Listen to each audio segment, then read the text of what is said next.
إن الحمد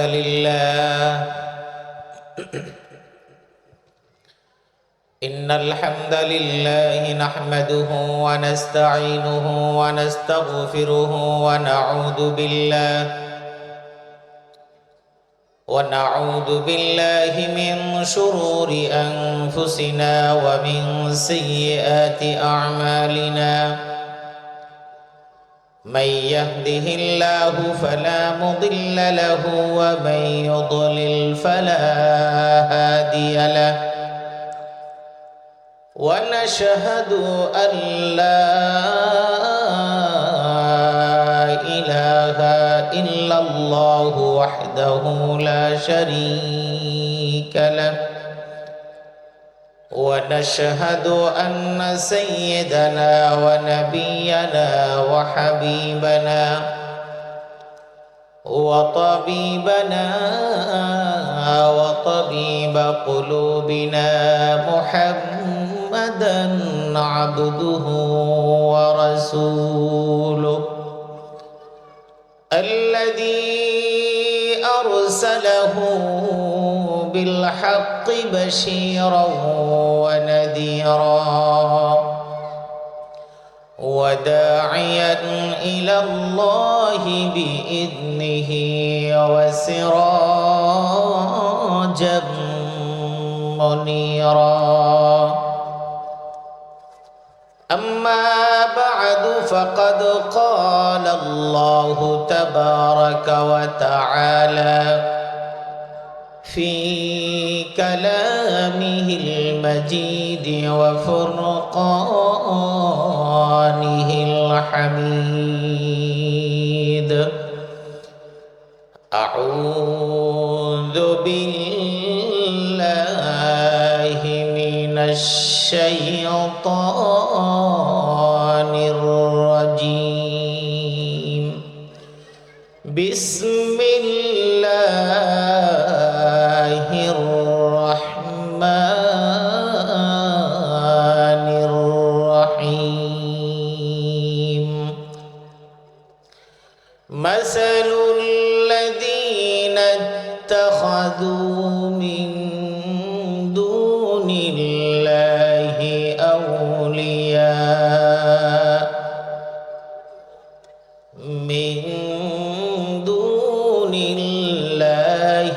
أولياء كمثل العنكبوت اتخذت بيتا وإن أوهن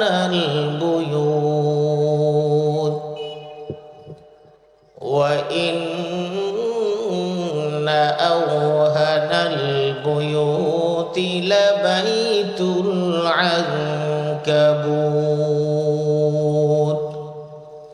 لو كانوا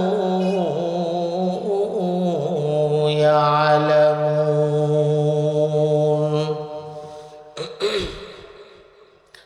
صدق الله العظيم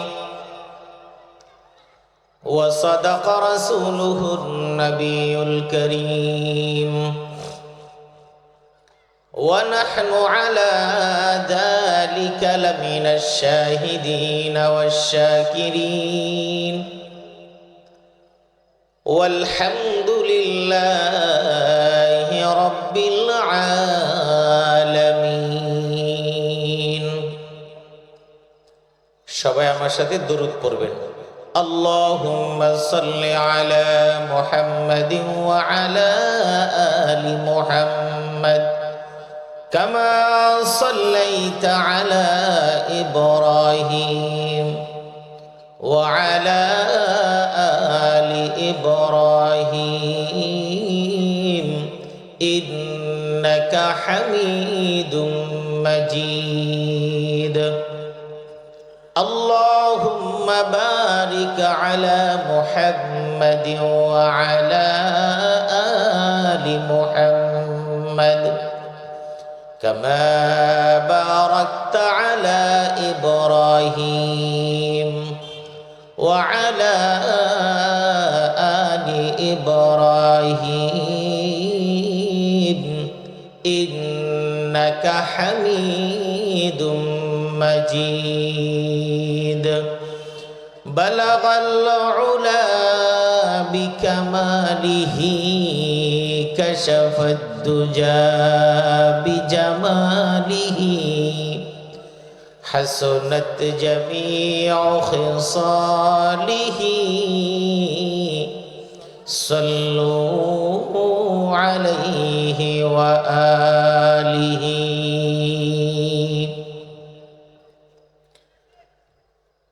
কক্সবাজার পৌরসভার ৭ নং ওয়ার্ডের অন্তর্গত বৃহত্তর রুমালিয়ার ছড়া মিলন মেলা পরিষদের উদ্যোগে আয়োজিত বার্ষিক তাফসীরুল কোরআন মাহফিলের সম্মানিত সভাপতি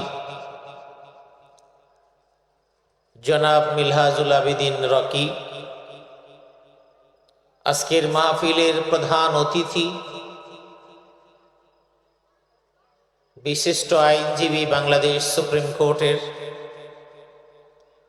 এবং এই বৃহত্তর রুমালিয়ার ছড়া মিলন মেলা পরিষদের সম্মানিত উপদেষ্টা জনাব ব্যারিস্টার আবুল আলা সিদ্দিকী সাহেব, আজকের আমন্ত্রিত ওলামায়ে কেরাম, যারা বিকাল থেকে নিয়ে পর্যন্ত কথা বলেছেন, সর্বশেষ হাফেজ মাওলানা এমদাদুল হক সুলতানী সাহেব নারায়ণগঞ্জ থেকে যিনি এসেছেন, তিনি সহ যত ওলামায়ে কেরাম আমার ভাইয়েরা কথা বলেছেন, সমস্ত ওলামায়ে কেরামদেরকে দ্বীনের যে কথাগুলো তারা বলেছেন এই কথাগুলোর উপরে আমাদের এবং সকল আলেমদের সকলকে আমল করার তৌফিক আল্লাহ দান করুন। আরো জোরে বলেন আমিন। মুমিনের আওয়াজ আসতে হবে না। মুমিন যদি নাতেয়া যায়, যদি ঘুমিয়ে যায়, তার মানে হলো সিংহ ঘুমিয়ে গেলে বিড়ালেরা সিংহের উপরে নাচানাচি করে। কথা বোঝেন নাই? সিংহ যদি ঘুমায় যায় তাহলে বিড়াল সিংহের উপরে নাচানাচি করে। এই বাংলাদেশের বিগত বছরগুলিতে সিংহকে জবরদস্তি করে শুট আউট করে ঘুম পাড়িয়ে রাখা হয়েছে। কথা বলেন ঠিক কিনা? কক্সবাজারের মানুষ তো এত নরম না। কক্সবাজারের মানুষের তো কণ্ঠে একটু আওয়াজ আছে। আজকে আপনারা যে পরিবেশে বসেছেন, এই পরিবেশে যতটা নির্বিঘ্নে বসতে পেরেছেন, ইতিপূর্বে বসলেও অতটা নির্বিঘ্নে আপনি বসতে পারেননি। আমি এই কক্সবাজারে এই সদরেই এই আপনাদের কাছাকাছি ডেট নিয়ে বিমানের টিকিট করে অলরেডি আমি বাইতুল শরফ মসজিদে চলে এসেছি। আসার পরে শুনলাম যে মাহফিল হবে না। বিগত বছর 2 বছর বা 3 বছর আগে। তাহলে প্রশ্ন হলো, হুজুর তাহলে কেন আপনি টিকিট কেটে চলে আসলেন? কারণ এর আগের বছর আমি ওখানে মাহফিল করে গেছি। বাইতুল শরফের যিনি যদি ইমাম আছেন ওই মসজিদের ইমাম সাহেব আমার ওখানে কয়েকবার নামাজ পড়েছেন, পরিচিত হয়েছেন, ওনার মাধ্যমে এসেছি। এরপরে আসলাম, যেহেতু দাওয়াত দিয়েছেন একজন বিশিষ্ট ব্যবসায়ী, পিছনে ওনার অনেক বড় বাড়ি, একটা স্কুলের মাঠের মধ্যে মাহফিলটা হয়েছিল। ওটার পাশেই মনে হয় একটা মাদ্রাসাও আছে কোথায় যেন, একটু টিলার মতো, ওই বাইতুল শরফের মসজিদের কাছাকাছি। তো আসার পরে শুনলাম ওনাকে আর খুঁজে পাই না। আসার পরে শুনলাম যে মাহফিল তো হবে না, আমাকে ওনারা জানায় নাই, একটা মিস্টেক হয়ে গেছে। যাই হোক, আমি তো আপ ডাউন টিকিট করে চলে আসছি। কারণটা কি? নানাবিধ সমস্যা, যেই সমস্যাটা সমাধান 5ই আগস্টের মাধ্যমে সমাধান হয়েছে। জোরে বলেন ঠিক কিনা? আরো জোরে বলেন ঠিক কিনা? আপনারা মনে হয় খুশি না? খুশি না? এই পরিবর্তিত পরিস্থিতিতে আপনারা খুশি না? খুশি না হইলে সমস্যা নেই। যে অবস্থায় ছিলেন ওই অবস্থায় আবার ফিরাই নিতে পারেন কে? কে পারেন? একটু কথা বলেন। শয়তান আপনাদের মুখের মধ্যে সুপারগুলো লাগাই দিছে। আপনি যদি আপনার পরিবর্তিত পরিস্থিতিতে আপনি যদি আল্লাহর শুকরিয়া আদায় না করেন, মনের মধ্যে যদি সে আনন্দ উপলব্ধি না করেন, তাহলে আপনাকে ঘুরায় ফিরে আবার ওই রকম একটা জায়গায় নিয়ে যাওয়ার জন্য আল্লাহর সামান্যতম কোনো কষ্ট হবে না। যেই বাংলাদেশ বলা হয় এখানে ৯৫-৯০% মুসলমানের দেশ,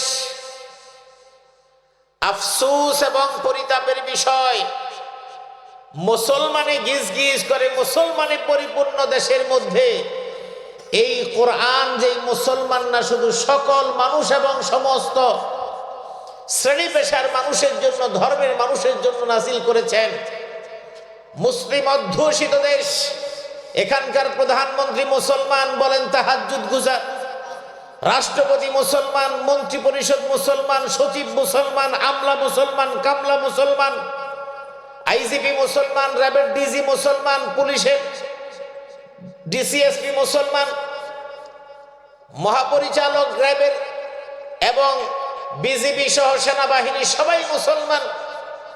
সবাই নামাজে দাঁড়ালে কোরআনে কারীমের সূরা ফাতিহা দিয়া শুরু করে, ঠিক কিনা?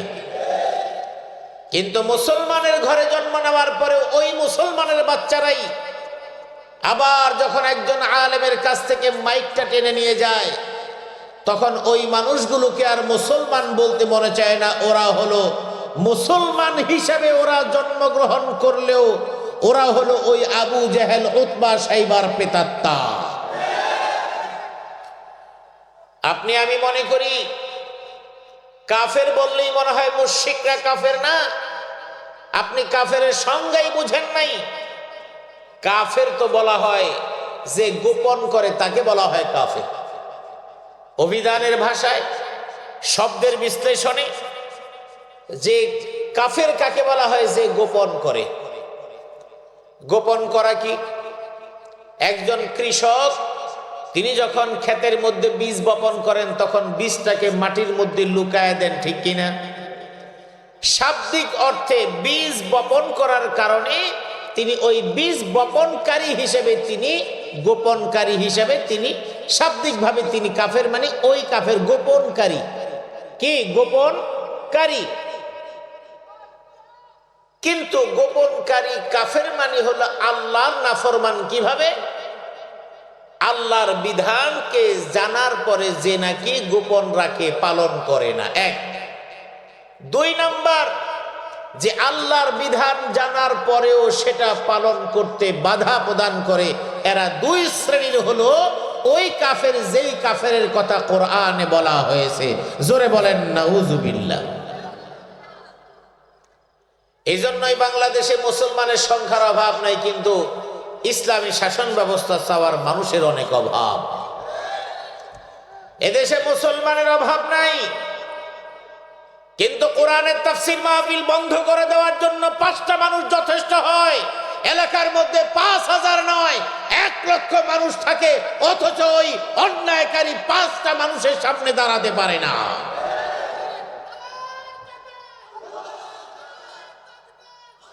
এখন পারে না কেন?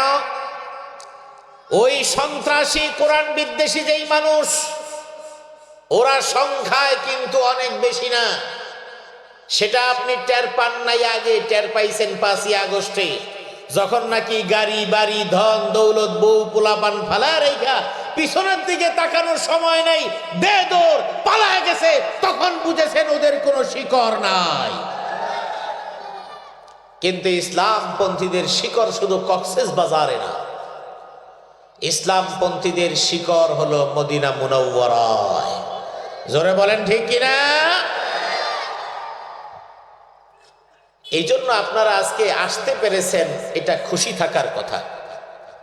এজন্য আকাশ বাতাস প্রকম্পিত করে সেই মহান রবের দরবারে শুকরিয়া জ্ঞাপন করি আলহামদুলিল্লাহ। আর জোরে বলেন আলহামদুলিল্লাহ। আপনার শুকর আদায়ের মাধ্যমে আমার আল্লাহ সিদ্ধান্ত নেবেন আপনার জন্য পূর্ব দিগন্তে বিজয়ের সূর্য উঠবে নাকি পশ্চিম দিগন্তে আপনার জন্য সূর্য পার্মানেন্টলি ডুবে যাবে। সিদ্ধান্ত নেবেন কে? কাজ করবেন আপনারা, আপনার কাজের উপরই সিদ্ধান্ত নেবেন কে? আল্লাহ নবী সাহাবায়ে কেরাম সহ জিহাদের ময়দানে গিয়েছেন। আপনার যদি কিছু করা না লাগে, যদি আপনি মনে করেন বিছানার মধ্যে আপনি কম্বল খাতা মুড়া দিয়ে আপনি ঘুমায় থাকবেন, সকালবেলা ঘুম থেকে উঠে দেখবেন দিন বিজয় হয়ে গেছে, এটা কোনোদিন সম্ভব না। এই দেশের রাজনীতিবিদ দীর্ঘ 17 বছর যাবত আন্দোলন করছে এক জালিম তাড়ানোর জন্য, স্বৈর শাসককে বিতরণ করার জন্য। এদেশের কোরআনপন্থী ইসলামপন্থী মানুষেরা অকাতরে জীবন বিলিয়ে দিয়েছে, হাসতে হাসতে ফাঁসির মঞ্চে চলে গিয়েছে। তখনও তারা কখনো ওই ফাঁসি রশিতে যাওয়া থেকে কখনো তারা পিছপা হয় নাই। কেন এই ফাঁসির মঞ্চে তারা গিয়েছে? দুইটা উদ্দেশ্য তাদের সামনে। একটা হলো ইকামতে দ্বীন, ইসলামের জন্য, এই কোরআনের জন্য। যারা দুনিয়ার জমিনের মধ্যে কোরআন প্রতিষ্ঠা করতে চায়, কোরআনের শাসন ব্যবস্থা চায়, যারা সমাজের মধ্যে কোরআনটাকে প্রতিষ্ঠিত করতে চায়, ওই মানুষগুলো ওই ফাঁসির মঞ্চটাকে গ্রহণ করে নিয়েছে। এই জন্য যারা ইসলামকে সমাজে প্রতিষ্ঠা করতে চায় তাদের মৃত্যুটা একটাই তামান্না থাকে, সেটা হলো শাহাদাতের তামান্না। ওই শাহাদাতের তামান্নার জন্য ফাঁসির মঞ্চে গিয়েছে। আর একটা মাকসাদ হলো পৃথিবীর জমিনে কোন জীবন বিসর্জন দেওয়া ছাড়া, রক্তে রঞ্জিত হওয়া ছাড়া ওই জায়গার মধ্যে কোনদিন ইসলামের বিজয়ের গাছ কোনদিন গজায় এবং বিজয়ের পতাকা কোনদিন সেই জমিনে ওড়ে নাই। যদি আপনি মনে করেন আপনি ঘুমায় থাকবেন, দিন বিজয় হয়ে যাবে।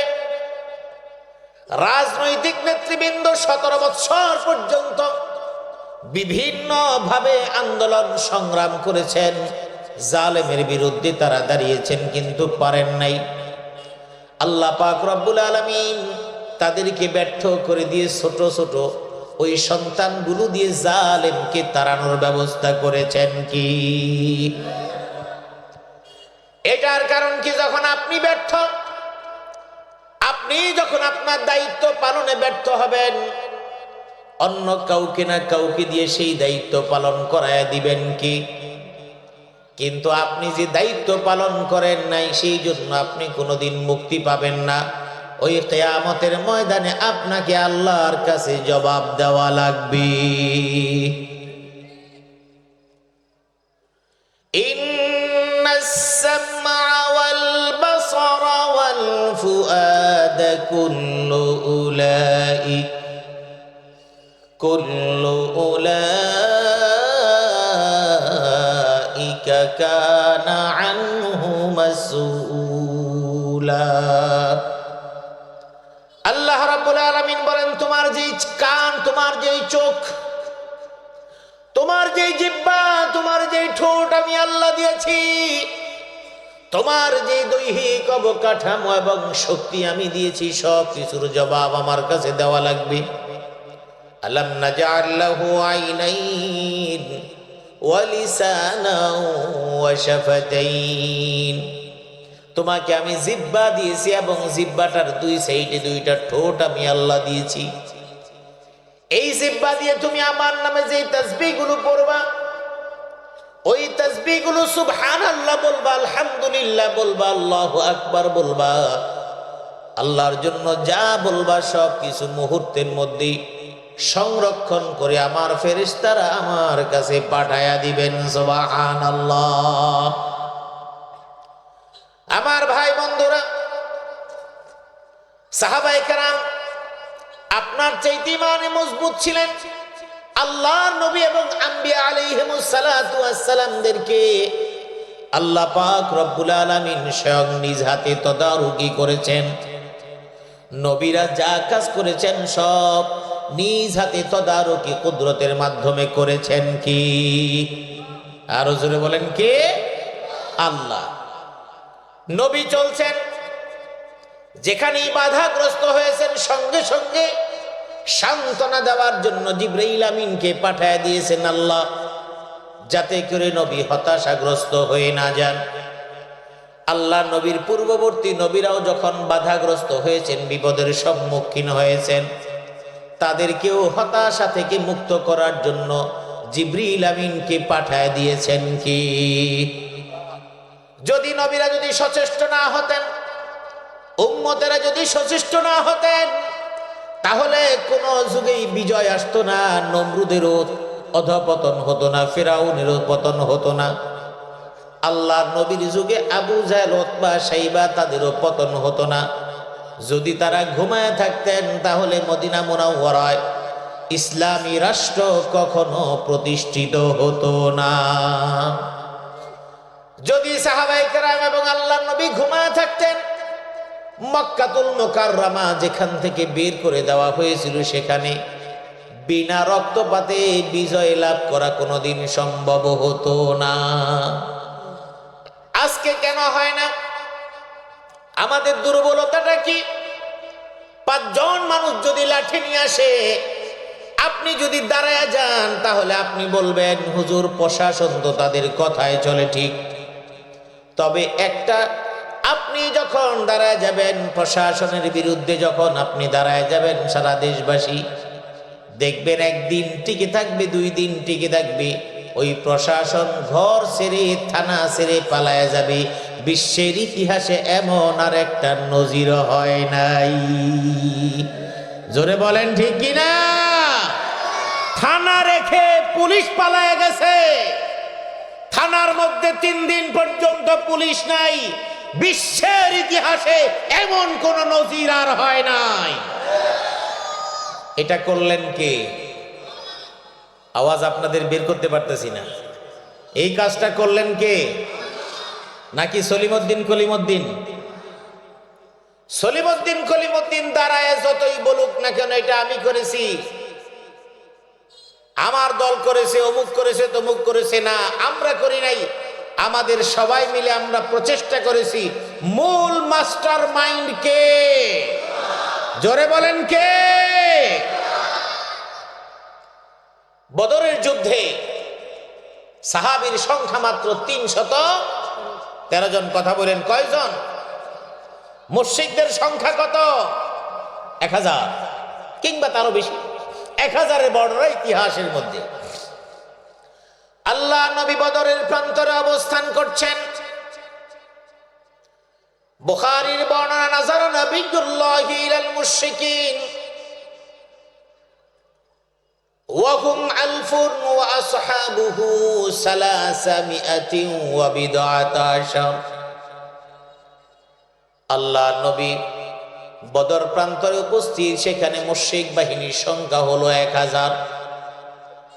ওয়া আসহাবুহু সালাসামিআতিন ওয়া বিদআতাশার। আর নবীর সঙ্গে সাহাবায়ে কেরামের সংখ্যা 310-এর একটু বেশি, তার মানে 13 জন। আল্লাহর নবী এবার আল্লাহ পাক রব্বুল আলামিনের কাছে দোয়ার জন্য হাত তুললেন।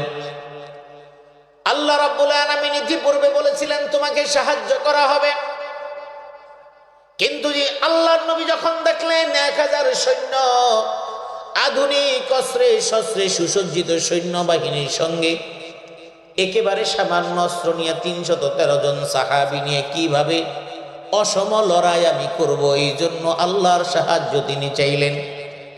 আমি এই কথাটা কেন বলছি? আপনি কাঁথার নিচে ঘুমায় থাকলে কখনো বিজয় আসতো না। আপনি রাস্তায় নেমেছিলেন, আপনার মধ্যে স্পিরিট এসে গিয়েছিল, ঘরের মায়েরা নেমে গিয়েছেন, ওই ছোট ছোট সন্তানদেরকে নিজ হাতে মায়েরা খাবার খাইয়ে দিয়েছেন, ঠিক কিনা? প্রত্যেকটা মানুষের ভিতরে জালেমের অপশাসন থেকে মুক্তির এমন স্পিরিট এসেছে, আমার আল্লাহ এমন স্পিড দেখতে চায়া আমার আল্লাহ ছোটদের মাধ্যমে বিজয় আমাদেরকে দিয়েছেন। ওই যে সূরাতুল ফিলের মধ্যে ঘটনা আপনারা শুনেছেন, আবরাহা একজন ইয়েমেনের গভর্নর, ধর্ম বিশ্বাসে খ্রিস্টান ধর্মাবলম্বী, ক্যাথলিক খ্রিস্টান ধর্মাবলম্বী। তিনি একটা গির্জা বানালেন। গির্জার আকৃতিটা কাবার মতো, কাবার আদলে একটা গির্জা বানায় বললেন এটাই হলো আমাদের জন্য উপাসনার জায়গা। যেহেতু আল্লাহর নবী তখনও আসেন নাই, তখন চলে ঈসাই ধর্ম, ঈসা আলাইহিস সালাতু ওয়াস সালামের ধর্ম, খ্রিস্ট ধর্ম। আবার এমন একটা দীর্ঘ সময়, এই দীর্ঘ সময় নবী না আসার কারণে বহু মানুষ খ্রিস্ট ধর্ম থেকে ধর্মান্তরিত হয়ে বিভিন্ন ধর্মে ধর্মান্তরিত হয়েছেন। খ্রিস্টান থেকে কেউ ইহুদি হয়ে গেছে, খ্রিস্টান থেকে কেউ পৌত্তলিক হয়ে গেছে, বিভিন্ন দলে বিভক্ত হয়ে গেছে। ওই সময় আব্রাহা চিন্তা করলো তার ধর্ম দৃষ্টান্ত, তার ধর্ম দর্শনটাকে সমাজের মানুষের কাছে ইস্টাবলিশ করার জন্য একটা ঘর, একটা গির্জা বানাইলো, একটা ঘর বানাইলো বাইতুল্লাহর আদলে। তার মাকসাদ হলো লোকেরা কাবায় যাবে না, বরং এখানে আসবে। কিন্তু কেউ তো আসে না। এবার তিনি শত চেষ্টা করলেন যাতে করে মুশরিকেরা ওই কাবা বাদ দিয়ে, ওই কোরাইশরা যাতে করে এই কাবার দিকে, এই ঘরের দিকে আসে। কিন্তু কোরাইশরা যত যাই হোক, যত নাফরমান হোক না কেন, যত মুশরিক হোক না কেন, আল্লাহর বিরোধী হোক না কেন, কিন্তু কাবার প্রশ্নে মুশরিকরাও এক, কারণ তারা কাবা নিয়ে গর্ব করে, এটা আমাদের ঘর। এক পর্যায়ে যখন আব্রাহা চিন্তা করলো এদেরকে কোনোভাবেই দমানো যাবে না, এবং আমার বানানো গির্জাকে তাদের কাছে মনোপুত করানো যাবে না, এটা করার জন্য একটাই মাত্র পথ আমার চোখের সামনে খোলা আছে। সেই পথটা হলো কাবাকে আমি একেবারে মাটির সঙ্গে মিশাইয়া দিব। এই চিন্তা করার পরে সে চিন্তা করলো এটার জন্য আমার একটু পরিকল্পনা দরকার। বিশাল হস্তি বাহিনী এবং অস্ত্রশস্ত্র সজ্জিত হয়ে সিদ্ধান্ত নিলেন কাবা ধ্বংস করবেন। আল্লাহর নবী পৃথিবীতে আসে নাই, এই ঘটনার 50 দিন পরে আল্লাহর নবী পৃথিবীতে এসেছেন। দাদা আব্দুল মুত্তালিব তখনও জীবিত, আরো বড় বড় নেতৃস্থানীয়রা তখন ভালোভাবেই জীবিত। একজন আরেকজনকে যখন বলল, কেউ সাহস পেল না। আব্রাহা এমন শক্তিশালী বাহিনী, তার সামনে দাঁড়ানোর মতো কোনো ক্ষমতা নাই। এই দেশের বাংলাদেশের মানুষ চিন্তা করেছে আগামী 50 সাল পর্যন্ত কিংবা যতদিন বাঁচবে ততদিন বাংলাদেশের গদি থেকে জালেম কখনো যাবে না। বুঝেন নাই কথাটা? মানুষ চিন্তা করেছে না, এই স্বৈর শাসক এই জায়গা থেকে নামানো কোনোদিন সম্ভব না। মাইন্ড সেট আপ হয়ে গেছে। রাজনৈতিক নেতারা চিন্তা করেছে নামগো আর আল্লাহ বিল্লাহ করা ছাড়া কাম নাই, আবার 5 বছর পর দেখা হইলে হইতেও পারে, নাও হইতে পারে। ঠিক কিনা বলেন? যেখানে পৃথিবীর মানুষ তাদের শক্তি সামর্থ্যের শেষ প্রান্তে, তাদের আর কিছু করার নাই, একদম হাত ছেড়ে দিয়েছে, সেই জায়গায় আল্লাহর রহমত এবং শক্তি শুরু। জোরে বলেন সুবহানাল্লাহ। পাবলিকের শক্তি যেখানে শেষ, আমার আল্লাহর শক্তি সেখান থেকে কি শুরু হয়। মক্কার কুরাইশরা যখন হাত পা গুটিয়ে নিল, পারবো না, আব্রাহার হস্তি বাহিনী বিশাল বাহিনীর সামনে আমরা মুহূর্তের মধ্যেই নাস্তানাবুদ, শুধু না মাটির সঙ্গে মিশিয়ে দেওয়া হবে। সবাই যার যার সম্বল নিয়ে পাহাড় থেকে নেমে যার যার আশ্রয় কেন্দ্রে চলে গেলেন। কিন্তু আল্লাহর ঘর, আল্লাহ দেখেছেন আল্লাহর কুদরতের ক্ষমতা দুনিয়ার মানুষের চাইতে কম না বেশি। আল্লাহ পাক রব্বুল আলামিন আব্রাহাকে ধ্বংস করার জন্য আর বাইতুল্লাহকে হেফাজত করার জন্য বড় ধরনের কোনো পরিকল্পনা আমার আল্লাহ নেন নাই। সবচাইতে দুর্বল এবং সবচাইতে ছোট একটা মাধ্যম আমার আল্লাহ ব্যবহার করলেন।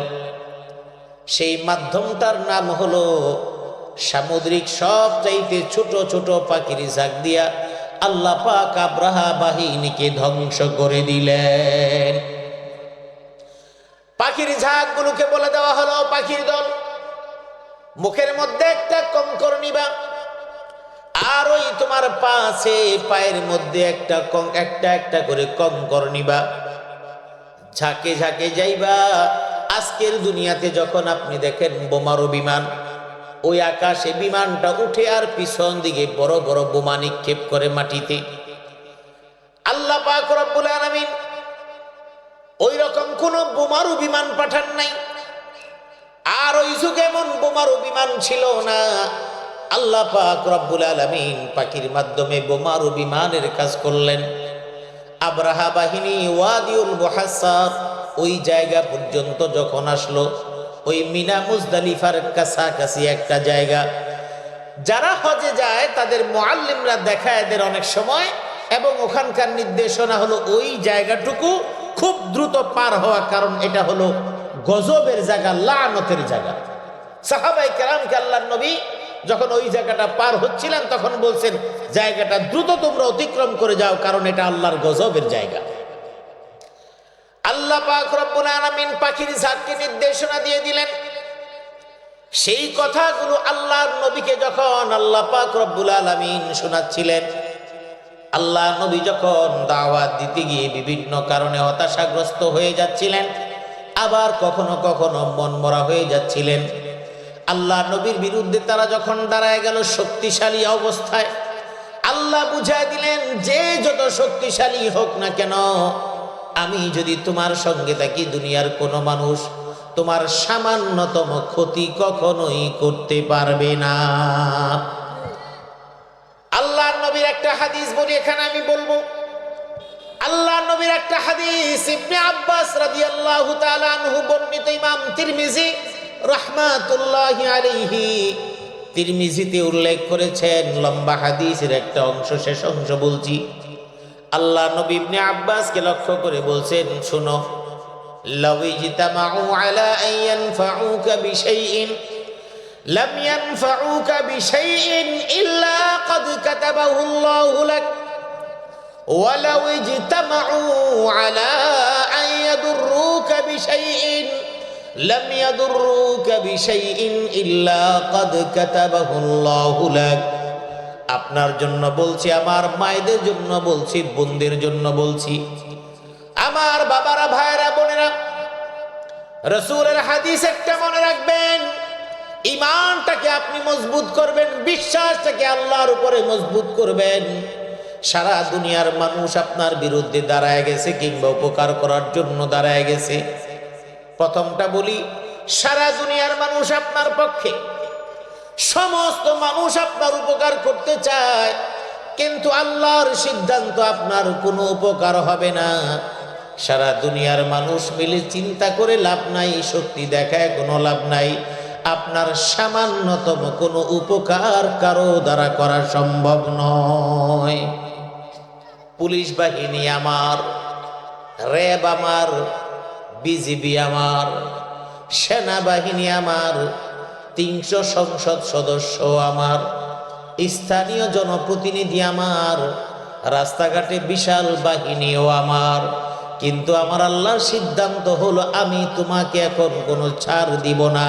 আর আল্লাহ যখন ছাড় দেন না, কোনো শক্তি দিয়া কখনো কুলানো যায় না। ওয়ালাউ ইজতামাউ আলা আন ইয়াদুররুকা বিশাইইন লাম ইয়াদুররুকা বিশাইইন ইল্লা ক্বাদ কাতাবাহু আল্লাহু লাক।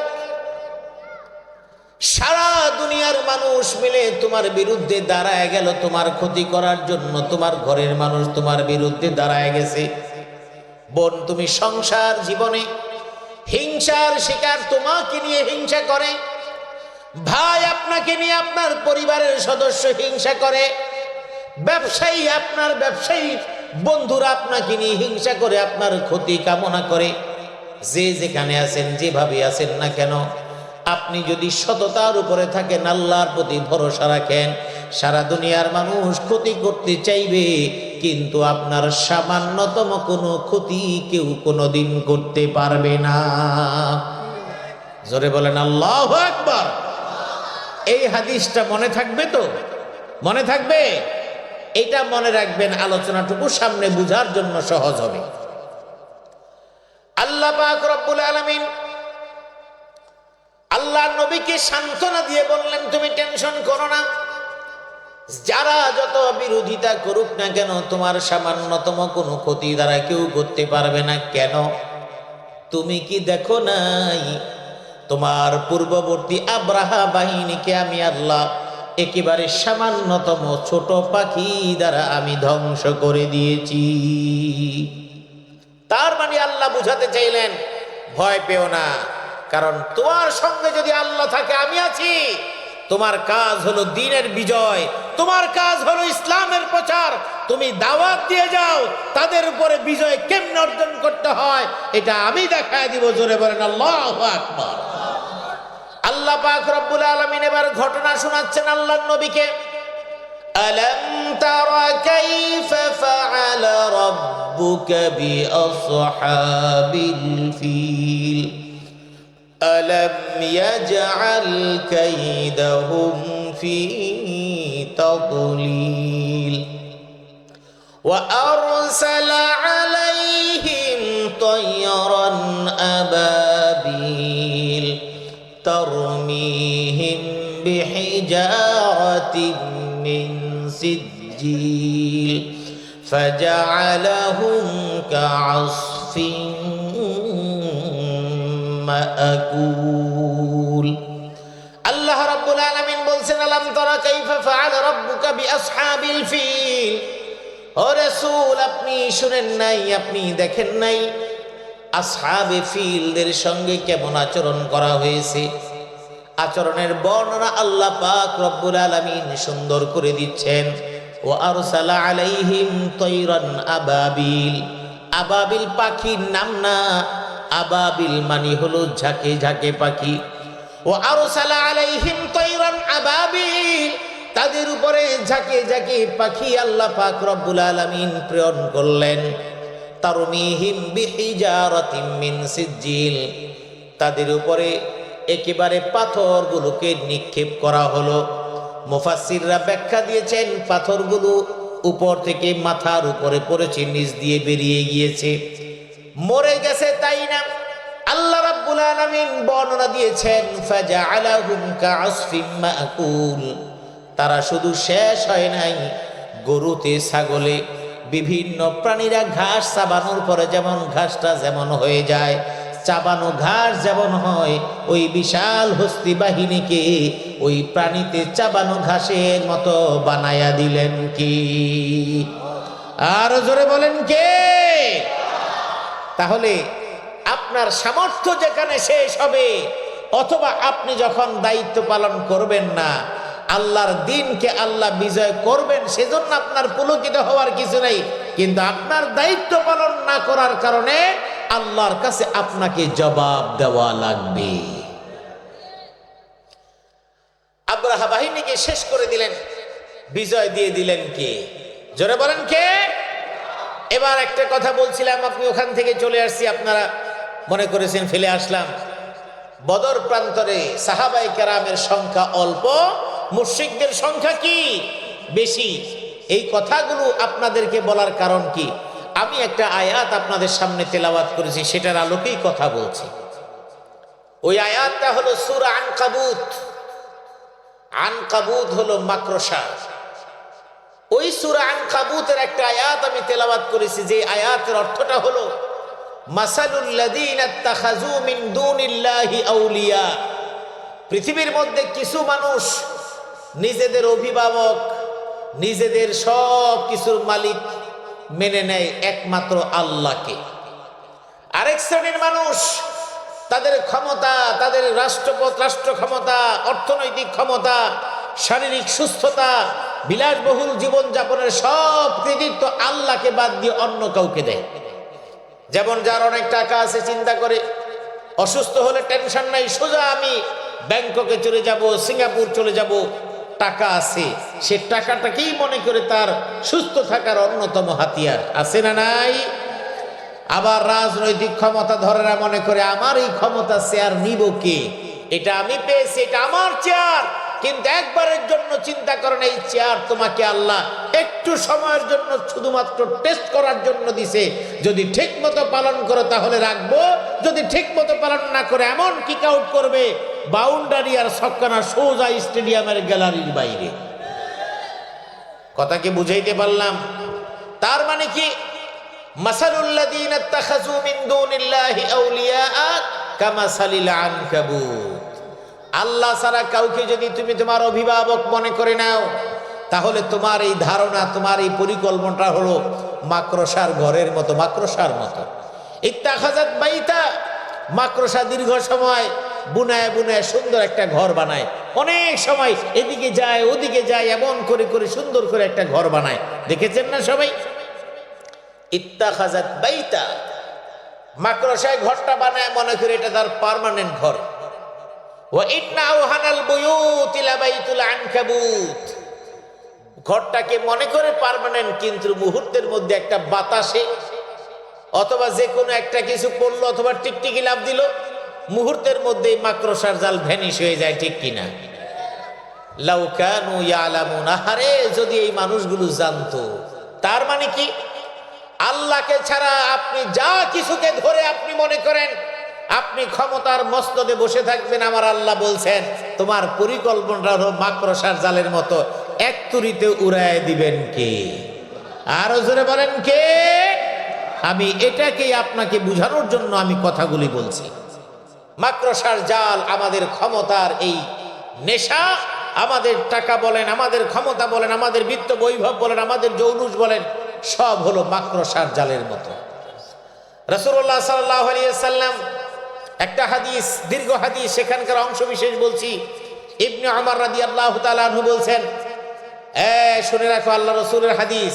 আল্লাহ রাসূল বলছেন, শোনো, ইদা আসবাহতা ফালা তানতাজিরিল মাসা ওয়া ইদা আমসাইতা ফালা তানতাজিরিস সাবাহ।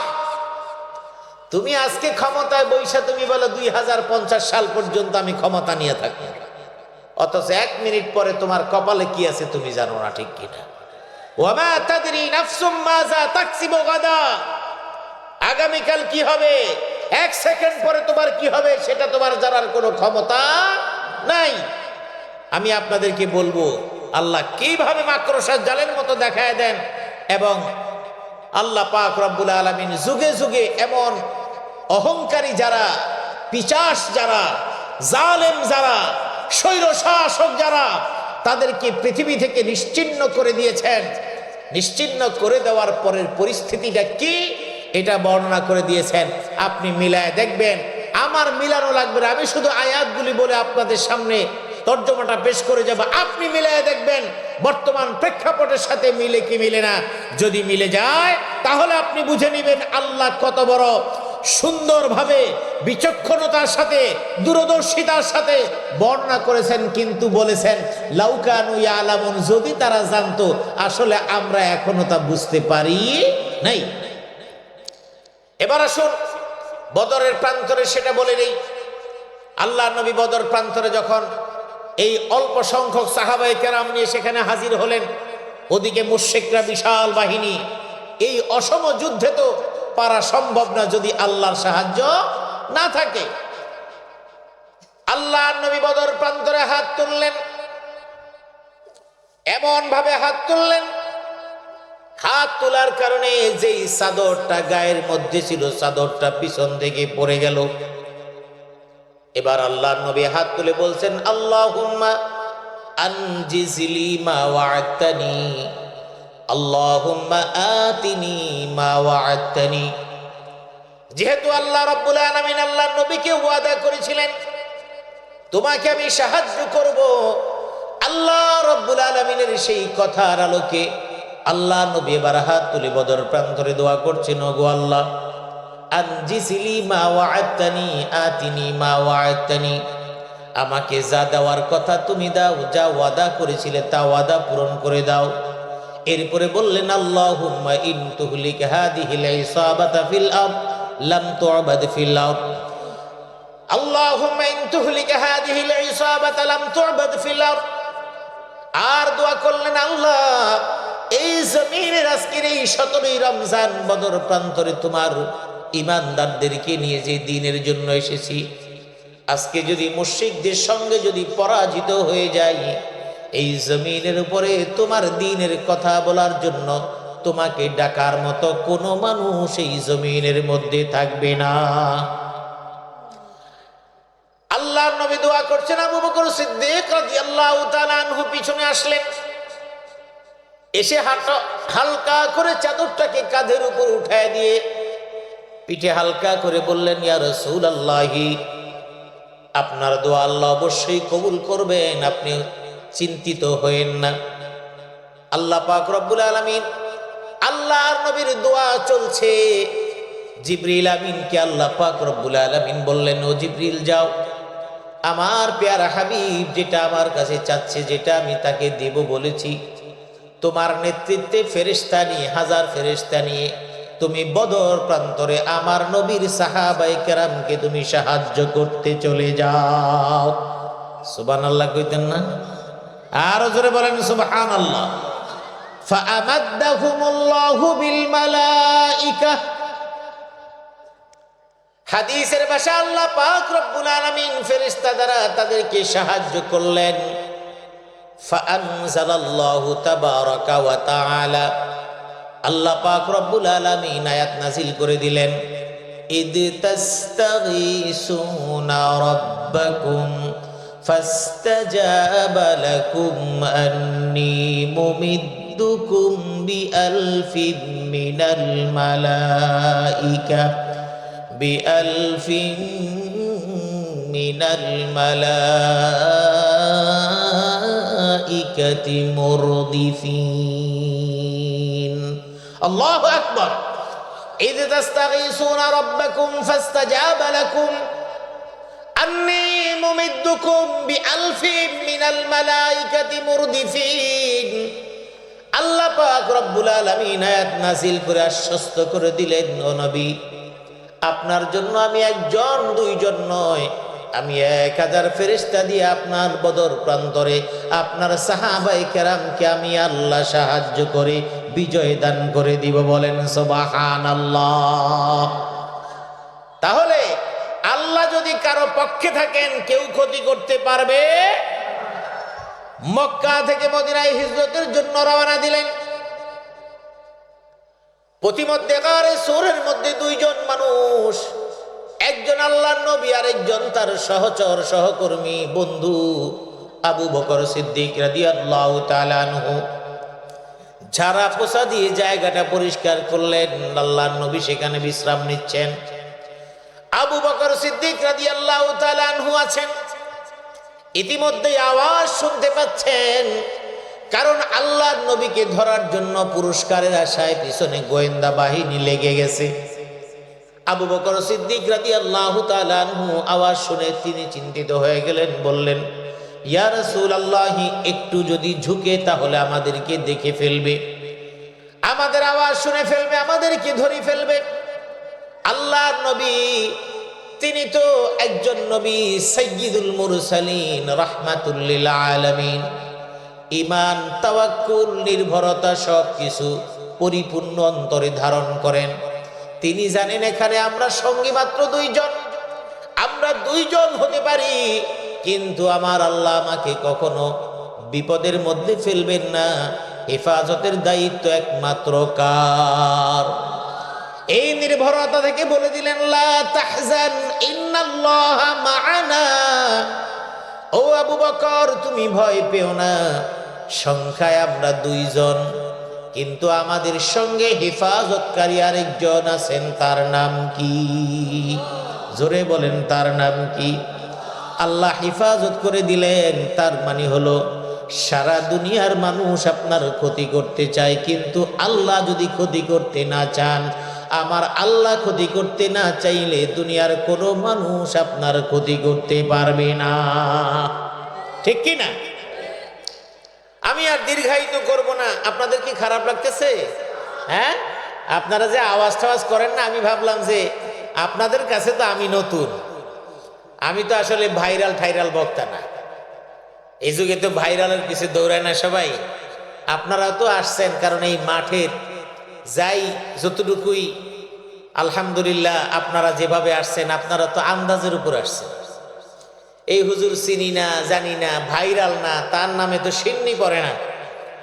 কারণ ভাইরাল হওয়ার অনেকগুলো মাধ্যম। আমি এখানেই একটা উল্টা কথা বলে দিই, একটা এমন ফাউল একটা টক করি। এই যে এতগুলো ক্যামেরা আছে, এতগুলো লাইভ হচ্ছে, মুহূর্তের মধ্যে চলে যাবে, কালকে দেখবেন আমাকে নিয়ে তুমুল সমালোচনা হবে। হবে না? হবে। সমালোচনা যখন হবে, আমার পক্ষে থাকবে এক গ্রুপ, বিপক্ষে থাকবে আরেক গ্রুপ। আর যদি মনে করেন নায়িকা ঠাইকার নাম সুন্দর মতো বলতে পারি, কিছু বর্ণনা দিতে পারি, তাহলে তো এটা দিয়ে রিলস বানানো হয়ে যাবে। এই রিলস ঘন্টার পরে ঘন্টা চলবে, ইউটিউবার এটা দিয়ে পয়সা কামাবে, আমার 12টা বাজাবে। বাজুক আর না বাজুক, তবে আমার 12টা বাজলেও কিন্তু আমার আবার ওই যে সৌভাগ্য বেড়ে যাবে, সেলিব্রিটি হয়ে যাব, ঠিক না? তবে আল্লাহ আমাদেরকে ওই সেলিব্রিটি হওয়া থেকে হেফাজত করুন, আমিন।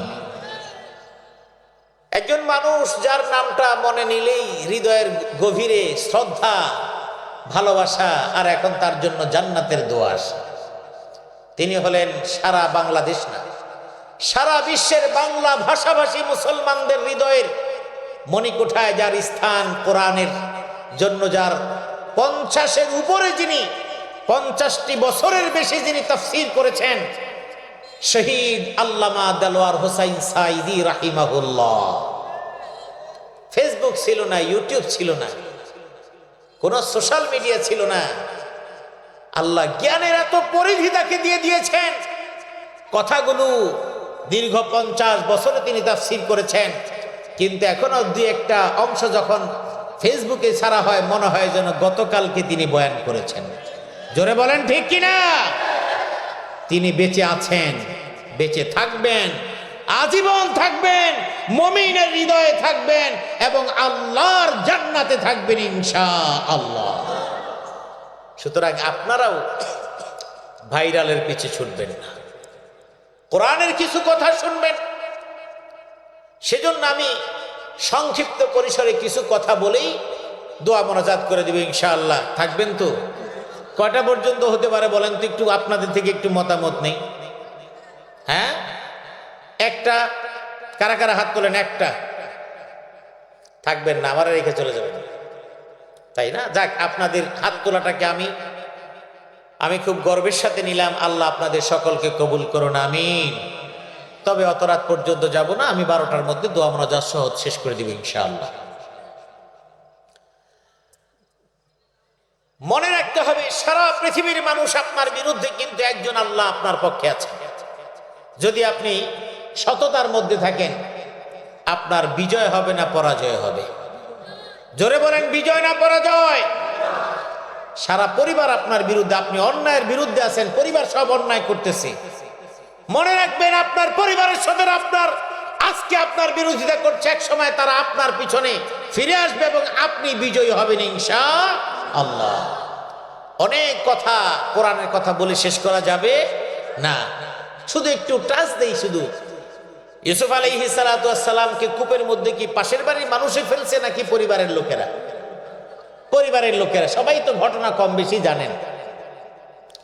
ফেলে দিল আপন ভাইরা, নাটক বানায় বলল খেয়ে ফেলাইছে বাগে। এইরকম নাটক বাংলাদেশে ছিল কি ছিল না? জোরে বলেন, ছিল কি ছিল না? একজন রাজনীতিবিদ ইলিয়াস আলী, সিলেটের একজন ইলিয়াস আলীকে গুম করা হলো, মেরে ফেলা হলো। স্ত্রী গেলেন দেখা করতে, বাচ্চা কোলে নিয়ে কানলেন। কি সুন্দর নাটক হয়েছে না? অথচ তার নির্দেশে হত্যা করা হয়েছে এবং তার নির্দেশনায় যমুনার মধ্যে লাশ ফেলে দেওয়া হয়েছে। তার মানে কি? তার মানে পূর্ববর্তী যেই সমস্ত জালেমরা যেমন করেছে, এই যুগের জালেমরা তাদেরকে ছাড়াইয়া কয়েকশো ডিগ্রি বেশি তারা জুলুমের শিকার তারা মানুষদেরকে করেছে। যাই হোক, ইউসুফ আলাইহিস সালামকে পরিবারের লোকেরা ফেলে দিয়েছে। কিন্তু আল্লাহ রাব্বুল আলামিন ছিলেন তার পক্ষে। জিবরিল আমিনকে বলছেন, যাও, আমার ইউসুফকে তারা মেরে ফেলার ষড়যন্ত্র করছে, কিন্তু আমি তাকে মারব না। আল্লাহর ইচ্ছা হলো ইউসুফকে ওই জায়গা থেকে তুলে মিশরের খাদ্য ভাণ্ডারের মালিক তথা অর্থমন্ত্রীর দায়িত্ব দিবেন। জোরে বলেন সুবহানাল্লাহ। এবার বুঝে নিন, তার মানে ক্ষমতার চেয়ার, অর্থনৈতিক স্বাবলম্বিতা, ভালো থাকা মন্দ থাকা সবকিছু নির্ভর করে কার উপরে? জোরে বলেন কার উপরে? এক সেকেন্ড পরবর্তী সময়ে কি হবে একজন মানুষ কল্পনাও করতে পারবে না। ইদা আসবাহতা ফালা তানতাজিরিল মাসা, নবী বলছেন তুমি যখন সকাল করো তুমি সন্ধ্যার অপেক্ষা করো না, কারণ তোমার জীবনের সন্ধ্যা হয়তো গতকালকেই শেষ হয়ে গেছে, আজকের সন্ধ্যা তোমার জীবনে নাও আসতে পারে। কথা বলেন ঠিক কিনা? ওয়াইদা আমসাইতা ফালা তানতাজিরিস সাবাহ, আজকে যখন সন্ধ্যা করলে আগামীকালকের সকাল তুমি করতে পারবা কিনা এর কোনো গ্যারান্টি নাই। তাহলে আজকে তুমি ক্ষমতায় বসে তুমি 50 বছর পরের স্বপ্ন দেখো, তোমার চাইতে নাফরমান আর একটাও। এবার আমি হাদিসের আলোকে বলছি, তাহলে আল্লাহ যদি কাউকে ক্ষতি করতে না চান কেউ পারে না, উপকার করতে না চাইলেও কেউ পারে না। এটা হলো সাবস্টেন্স, সামারি। ইউসুফ আলাইহিস সালামকে হত্যা করে ফেলবে, নাটক সাজাইলো, সব হলো। ইয়াকুব আলাইহিস সালাম কাঁদলেন, কাঁদতে কাঁদতে চোখের পানি পড়তে পড়তে তিনি অন্ধ হয়ে গেলেন। সময়ের ব্যবধানে আল্লাহর নবী ইউসুফ আলাইহিস সালাম অনেক পরীক্ষার মুখোমুখি হলেন, এমনকি জেলখানায় পর্যন্ত গেলেন। ঠিক কিনা বলেন? সুতরাং নবীরা জেলখানায় গিয়েছে, সুতরাং ইসলামপন্থী মানুষেরা জেলখানায় যাওয়া কোনো নতুন কিছু। সমস্যাটা হলো অন্য জায়গায় ছিল, নিয়ে যায় ঠিক, নেওয়ার পরে কয় যে কাউরে ধরে আনি নাই, মানে গুম। পৃথিবীর ইতিহাসে, পৃথিবীর জন্ম থেকে নিয়ে এই পর্যন্ত এমন ইতিহাস হয় নাই। নমরুদ ফেরাউন মানুষকে মেরেছে, কিন্তু গুম করার ইতিহাস তাদের জীবনের মধ্যেও পাওয়া যায় না। ইব্রাহিম আলাইহিস সালামকে মানুষের সামনে আগুনে নিক্ষেপ করেছে।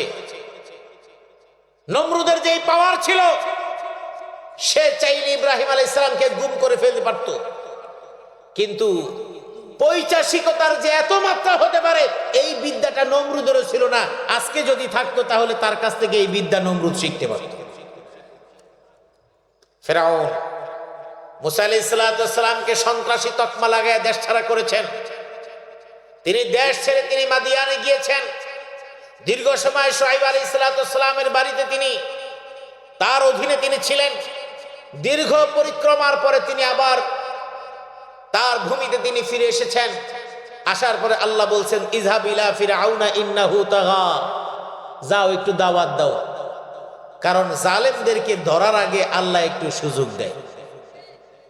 আমি আগেই বলছি, দীর্ঘ করব না, আমি খুব শর্টলি আমি কনক্লুশন টেনে আনছি। আল্লাহ রাব্বুল আলামিন জালেমদেরকে হঠাৎ ছেড়ে দেন না, তাদেরকে রিমাইন্ডারই দেন। বারবার তাকে সংশোধন করতে চান, সতর্ক করেন।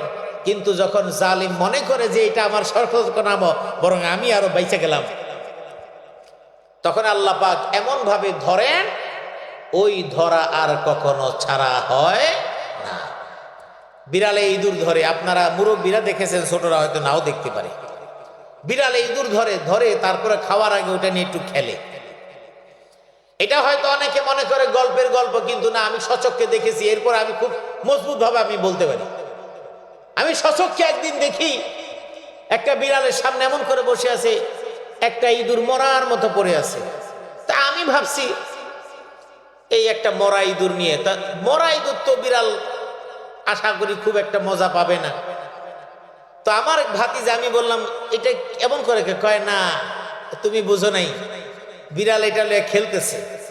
কিছুক্ষণ পরে দেখি ওই ইঁদুরটা মরার ভান থেকে একটু উঠছে, বিড়াল আবার এমন থাপড় মারছে, মানে তুই লড়স তাকে। লড়ার পরে এরপরে দৌড় দিতে রয়েছে, খবস কিরকম করে ধরে ফেলছে, ধরে আবার ছাইরা এমন করে বইছে, এরকম করে বসে আছে। তার মানে আমি দেখলাম যে যুগ যুগ ধরে মানুষের কাছে যে শুনেছি বিড়াল ইঁদুর ধরে, তবে খাওয়ার আগে একটু খেলা করে। আমি আজকে সচক্ষে দেখলাম আসলে আল্লাহ রাব্বুল আলামিন জালেম স্বৈর শাসক যত জুলুমবাজ সে ক্ষমতাশালী হোক অথবা আপনার পাশের বাড়িওয়ালা হোক, আছে না? আছে কিনা? আপনার প্রতিবেশী জালেম নাই? মসজিদে 5 ওয়াক্ত নামাজ সামনের কাতারে, কিন্তু আপনার 12টা বাজানোর 1 নাম্বার ওস্তাদ, আছে না নাই? বিল্ডিং আপনারটা ছোট তারটা বড়, উপর থেকে পানি যা সব আপনার বাড়িতে ফেলায়, আছে না নাই? কথা কইতে পারেন না, কারণ উনি ক্ষমতাওয়ালা, ওনার বাড়ি 6 তলা 9 তলা 5 তলা। আপনি তো অর্থনৈতিকভাবে তার চাইতে ছোট, সেজন্য আপনার কথার কোনো দাম নাই। এই বিষয় নিয়ে আপনি আপনার ওয়ার্ড কমিশনার কাউন্সিলরের কাছে বহুবার গিয়েছেন, কাউন্সিলর লড়ে সরে না, কারণ টাকা যার কথা কয় তার। কথা বলেন ঠিক কিনা? কথা যার মানে টাকা যার কথা তার, টাকা নাই যার কথা নাই তার। শুধু এটাই না, গরিব মানুষ মরলে জানাজায় লোক পাওয়া যায় কম, বড় লোক মরলে জানাজার লোকের অভাব হয় না। কারণ হলো জানাজায় যাওয়ার মানে হলো 3 দিনের পরে যে খাওয়ানটা দিব ওই খাওয়ানটাও আমি খামো। কক্সবাজার এটা আছে না? সাতগায় তো বহুত আছে, চিটাগং তো বহুত আছে। এটা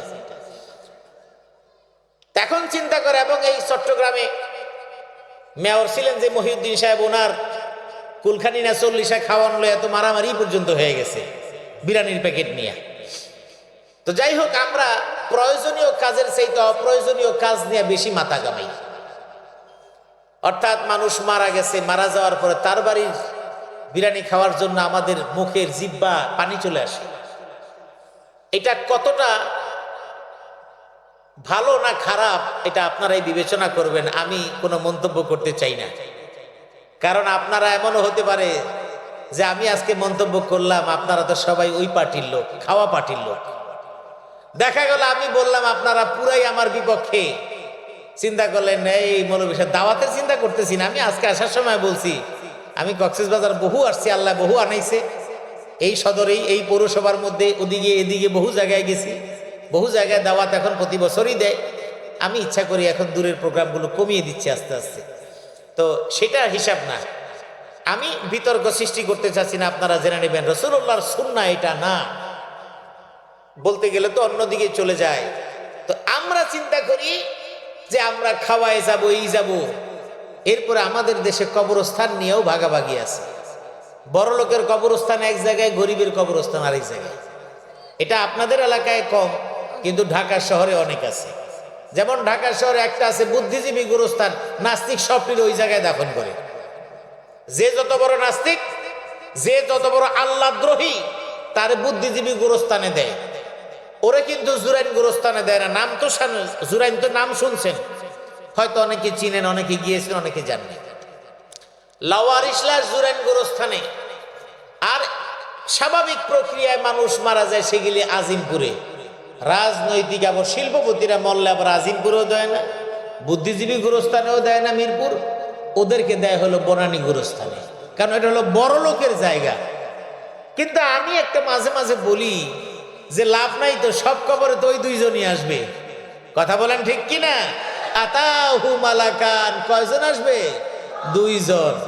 যদিও ফেরেশতারা স্বাভাবিক প্রক্রিয়া আসবে, কিন্তু আমি এমনি কথার কথা বলি যে আসলে নাস্তিকগুলি ওগুলি সবগুলির এক জায়গায় দিলে সুবিধাই, ফেরেশতাদের কষ্ট হবে না, সবগুলি এক লগেই পাওয়া গেল, পিডান এক মাথার থেকে শুরু করা যাবে। ঠিক কিনা বলেন? আমরা মরার পরেও ভাগ করি, মরার আগেও ভাগ করি। এই জন্য বলছি জালেম শুধুমাত্র ক্ষমতার চেয়ারেই শুধু জালেম হয় না, আপনার পাশের বাড়িওয়ালাও জালেম হতে পারে। যেই বাড়িতে আপনি ভাড়া থাকেন ওই বাড়িওয়ালাও আপনার উপরে জালেম হতে পারে। আপনি যেখানেই থাকেন সেও জালেম হতে পারে, অথবা আপনি নিজেও জালেম হতে পারেন। কখন আপনি ভাবেন নাই যে আপনি জালেম। জালেম কখন জুলুম করে, সে কিন্তু জুলুমটাকে জুলুম মনে করে জুলুম করে না, সে জুলুমটাকে হক মনে করে জুলুম করে। বাংলাদেশে যতগুলো ইসলামপন্থী আলেমদেরকে ফাঁসির মঞ্চে ঝুলানো হয়েছে, মিথ্যা জুডিশিয়ালি কিলিং করা হয়েছে, জেনে বুঝে হত্যা করা হয়েছে, এটা সে বৈধতার ভিত্তিতে হত্যা করেছে, ঠিক কিনা? সে এটাকে প্রমাণ করিয়েছে যে আমি যা করছি এটা ঠিক। কিন্তু এখন প্রমাণিত হচ্ছে তুমি যা করছো তোমার চাইতে বড় খুনি পৃথিবীর মধ্যে আরেকটাও নাই। পরের জন্য গর্ত করলে নিজের পড়তে হয়, টেনশনের কোনো কারণ নাই। যেই নালা দিয়া, যেই রাস্তা দিয়া তুমি চলে গেছো, ওই রাস্তায় আবার তোমাকে ছেঁচড়ায় টানানো হবে। তুমি আসবা না, যেদিন আসবা সেই দিন তোমার জায়গা ওখানে হবে। আমি শেষ করে দিচ্ছি। মুসা আলাইহিস সালাতু ওয়াস সালাম দীর্ঘ পরিক্রমার পরে আল্লাহ পাক তাকে আবার তার ভূমিতে ফিরে আসতে বললেন, দাওয়াত দিলেন। জালেমদেরকে আল্লাহ সুযোগ দেন কিন্তু ছেড়ে দেন না, ছাড় দেন ছেড়ে দেন না। এটা কথাটা কার? আল্লাহ। কথাটা কার? রাসূলের। কথাটা কার? এক নাম্বার কথাটা কার? দুই নাম্বার কথাটা কার? আল্লাহর কথা, রাসূলের কথা। আল্লাহ কি বলেছেন? وَكَذَلِكَ أَخْذُ رَبِّكَ إِذَا أَخَذَ الْقُرَى وَهِيَ ظَالِمَةٌ إِنَّ أَخْذَهُ أَلِيمٌ شَدِيدٌ। কোন জনপদের জালেম জুলুম করতে করতে জনপদটাকে জুলুমের নগরী বানায় দিয়েছে। মানুষ নির্যাতনের শিকার হয়ে আল্লাহর কাছে ফরিয়াদ করে, আল্লাহ এই জনপদ থেকে তুমি আমাদেরকে বের করে নাও, এই জনপদের মানুষগুলোকে তুমি হেফাজত করে নাও। বাংলাদেশে বিগত বছরগুলোতে লাখ লাখ মায়েরা চোখের পানি ফেলেছেন, লাখ লাখ বাবারা চোখের পানি ফেলেছেন, লাখ লাখ আলেমরা জায়নামাজে তাহাজ্জুদের সিজদার মধ্যে পানি ফেলেছেন। কারণ বয়োবৃদ্ধ আলেমদেরকে বোমা ফাটানোর মামলা দেওয়া হয়েছে, গাড়ি ভাঙচুরের মামলা দেওয়া হয়েছে। যেই সমস্ত আলেমরা মুহাদ্দিস হাদিস পড়ান, যেই সমস্ত আলেমরা ককটেল কালার কি কেমনে বানায়, কতখানি সাইজ, কেমনে ফোটে সেটাও যারা জানে না, তাদের ব্যাপারে দেওয়া হলো ককটেল ফুটানোর মামলা।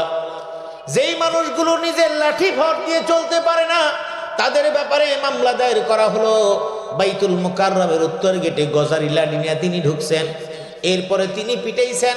অথচ যে আলেমের বিরুদ্ধে মামলা দেওয়া হয়েছে, ওই আলেম একজন ছাত্রকেও কোনোদিন আঘাত করে নাই, এবং মনেও নাই কোনোদিন টিকটিকিও কোনোদিন মারছে কিনা তাতে যথেষ্ট সন্দেহ। এমন শত সহস্র আলেমদেরকে বিনা দোষে কারাগারেই শুধু রাখা হয় নাই, বহু আলেমকে কারাগারে রাখার ফাঁসির হুকুম দিয়ে যাবজ্জীবন কারাদণ্ড দিয়ে তাদেরকে রাখা হয়েছে। তার বউ চলে গেছে, ভাই মরেছে, মা মরেছে, বাবা মরেছে। জেলখানায় থাকতে থাকতে দুনিয়ার সব তার থেকে শেষ হয়ে গেছে। এই 5ই আগস্টের পরে, বিজয়ের পরে তারা আবার আলোর মুখ দেখেছে। এইরকম ভাবে যেমন আলেম আছে, আবার এমন ইসলামপন্থী ইসলামী যেই সমস্ত মানুষগুলো একামাতে দ্বীনের স্বপ্ন দেখতেন, ইসলামী রাষ্ট্রের স্বপ্ন দেখতেন, তাদেরকে মিথ্যা অপবাদ দিয়ে তাদেরকে হত্যা করিয়েছে। আমার আল্লাহ বলেন, তোমাকে আমি সুযোগ দেই, কিন্তু আমি তোমাকে চূড়ান্তভাবে ছেড়ে দিব না। দুনিয়ার মানুষ দোয়া করেছে, আল্লাহ বলছেন ইন্না আখযাহু আলীমুন শাদীদ, যাকে আমি ধরবো তার ধরা অত্যন্ত ভয়াবহ এবং কঠোর। ইন্না বাতশা রাব্বিকা লাশাদীদ, তোমার সরব যখন ধরবে, পাকড়াও করবে, তার ধরা অত্যন্ত মজবুত এবং ভয়াবহ। আপনার মনে প্রশ্ন আসবে, হুজুর তাহলে এত বিলম্বে কেন আল্লাহ শাস্তি দেন? জালেমদেরকে চোখের পলকে কেন শাস্তি দেয় না? আমার বাড়ির পাশে একজন জালেম, সে তো আমাকে জ্বালায়, এত দোয়া করি কিন্তু দোয়া তো কবুল হয় না। আমরাও যখন রাস্তাঘাটে চলি, আমাদের মানুষ আমাদেরকে উপহাস করে বলতো, হুজুরদের নাকি আল্লাহ আছে। হুজুরদেরকে এত নির্যাতন করা হলো, তারপরেও কেন? হুজুরদের দোয়া তো আল্লাহ কবুল করে না। যদি দোয়া কবুল করতো তাহলে তো আমরা বেঁচে থাকতে পারতাম না। এমন কথা ছিল কি ছিল না? আল্লাহ পাক রব্বুল আলামিন বলেন না, ফাকুল্লান আখাযনা বিযামবিহি ফামিনহুম মান আরসালনা আলাইহি হাসিবা ওয়া মিনহুম মান আখাযাতহুস সাইহা ওয়া মিনহুম মান খাসাফনা বিহিল আরদ ওয়া মিনহুম মান আগরাকনা ওয়া মা কানা আল্লাহু লিয়াযলিমাহুম ওয়ালাকিন কানু আনফুসাহুম ইয়াযলিমুন। এই আয়াতের সারমর্ম বলছি, আল্লাহ রাব্বুল আলামিন মানুষ যে যতখানি জুলুম করবে, এটা প্রত্যেকেই মনে রাখবেন। বোন আপনিও মনে রাখবেন, ভাই আপনিও মনে রাখবেন। আপনি যদি কোনো মানুষকে অন্যায়ভাবে আঘাত দেন, মনে রাখবেন, আপনাকে এমন অন্যায়ভাবে আঘাত দেওয়ার জন্য মানুষ রেডি হয়ে যাবে। আপনি অন্যায়ভাবে কারো উপরে মিথ্যা অভিযোগ দিলেন সুবিধা আদায় করার জন্য, আপনি শুধু অপেক্ষায় থাকেন এই অপবাদ দিয়ে তাকে যতখানি আপনি নাস্তানাবুদ করেছেন, সময়ের ব্যবধানে আল্লাহ আপনাকে এতখানি জিল্লতি করবেন, তিনি যতখানি অপমানিত হয়েছে তার চাইতে বেশি অপমানিত আল্লাহ আপনাকে করে দিবেন। তার মানে হলো ফাকুল্লান আখাযনা বিযামবিহি ফামিনহুম মান আরসালনা আলাইহি হাসিবা। মানুষ যে যতখানি অপরাধ করে সেই অপরাধ অনুযায়ী তাকে আল্লাহ ধরেন। আল্লাহ এখানে বলে দিয়েছেন কিছু নবী উম্মতদেরকে আল্লাহ ধরেছেন, বাতাসের মাধ্যমে শেষ করে দিয়েছেন, ঝড়ের মাধ্যমে শেষ করে দিয়েছেন, পাথরের বৃষ্টির মাধ্যমে শেষ করে দিয়েছেন, রক্তের বৃষ্টির মাধ্যমে শেষ করে দিয়েছেন। কাউকে বন্যা দিয়ে ডুবায় মারছেন নূহ আলাইহিস সালাম, আবার কাউকে জমিনটাকে উলট পালট করে ডেড সি বানায় শেষ করে দিয়েছেন লূত আলাইহিস সালাম। এটা তো জানেন, ঠিক কিনা? আল্লাহ নির্দেশনা দিয়ে বলছেন, তার মানে যার অপরাধ যতখানি হয় ততখানি ধরেন, এটা হলো আল্লাহ পাকের কথা। ছাড় দেন ছেড়ে দেন না, এটা হলো আল্লাহর কথা, 1 নাম্বার। 2 নাম্বার বলেছি এটা হলো কার কথা? 2 নাম্বার কার কথা? 1 নাম্বার কার কথা? 1 নাম্বার হলো আল্লাহ ছাড় দেন কিন্তু ছেড়ে দেন না, এটা 1 নাম্বার কার কথা? তার মানে হলো আল্লাহ বলেছেন, রাসূল বলেছেন, সুবহানাল্লাহ। আল্লাহ যা বলেন রাসূল তো তাই বলেন, নিজের থেকে কিছু বলেন? আল্লাহ নবী কি বলেছেন? বুখারীর হাদিস, ইন্নাল্লাহা লা ইউমলিউ লিয-যালিম। আল্লাহ পাক রব্বুল আলামিন জালিমদেরকে সুযোগ দেন, হাত্তা ইদা আখাযাতুহু লাম ইউফলিতুহু, কিন্তু যখন তাকে ধরেন তখন আর ছাড় দেন না, ছেড়ে দেন না। ইন্নাল্লাহা লা ইউমলিউ লিয-যালিম, জালিমদেরকে আল্লাহ ছাড় দেন, হাত্তা ইদা আখাযাতুহু লাম ইউফলিতুহু, যখন আল্লাহ ধরেন তখন তাকে আর ছেড়ে দেন না। বলেন সুবহানাল্লাহ। এবার একটু কথা বলেই শেষ করে দিচ্ছি। কোরআন বলছে যার পাপ যেই পরিমাণ তাকে পাকড়াও করবেন সেই পরিমাণ ভাবে বলেছেন কে?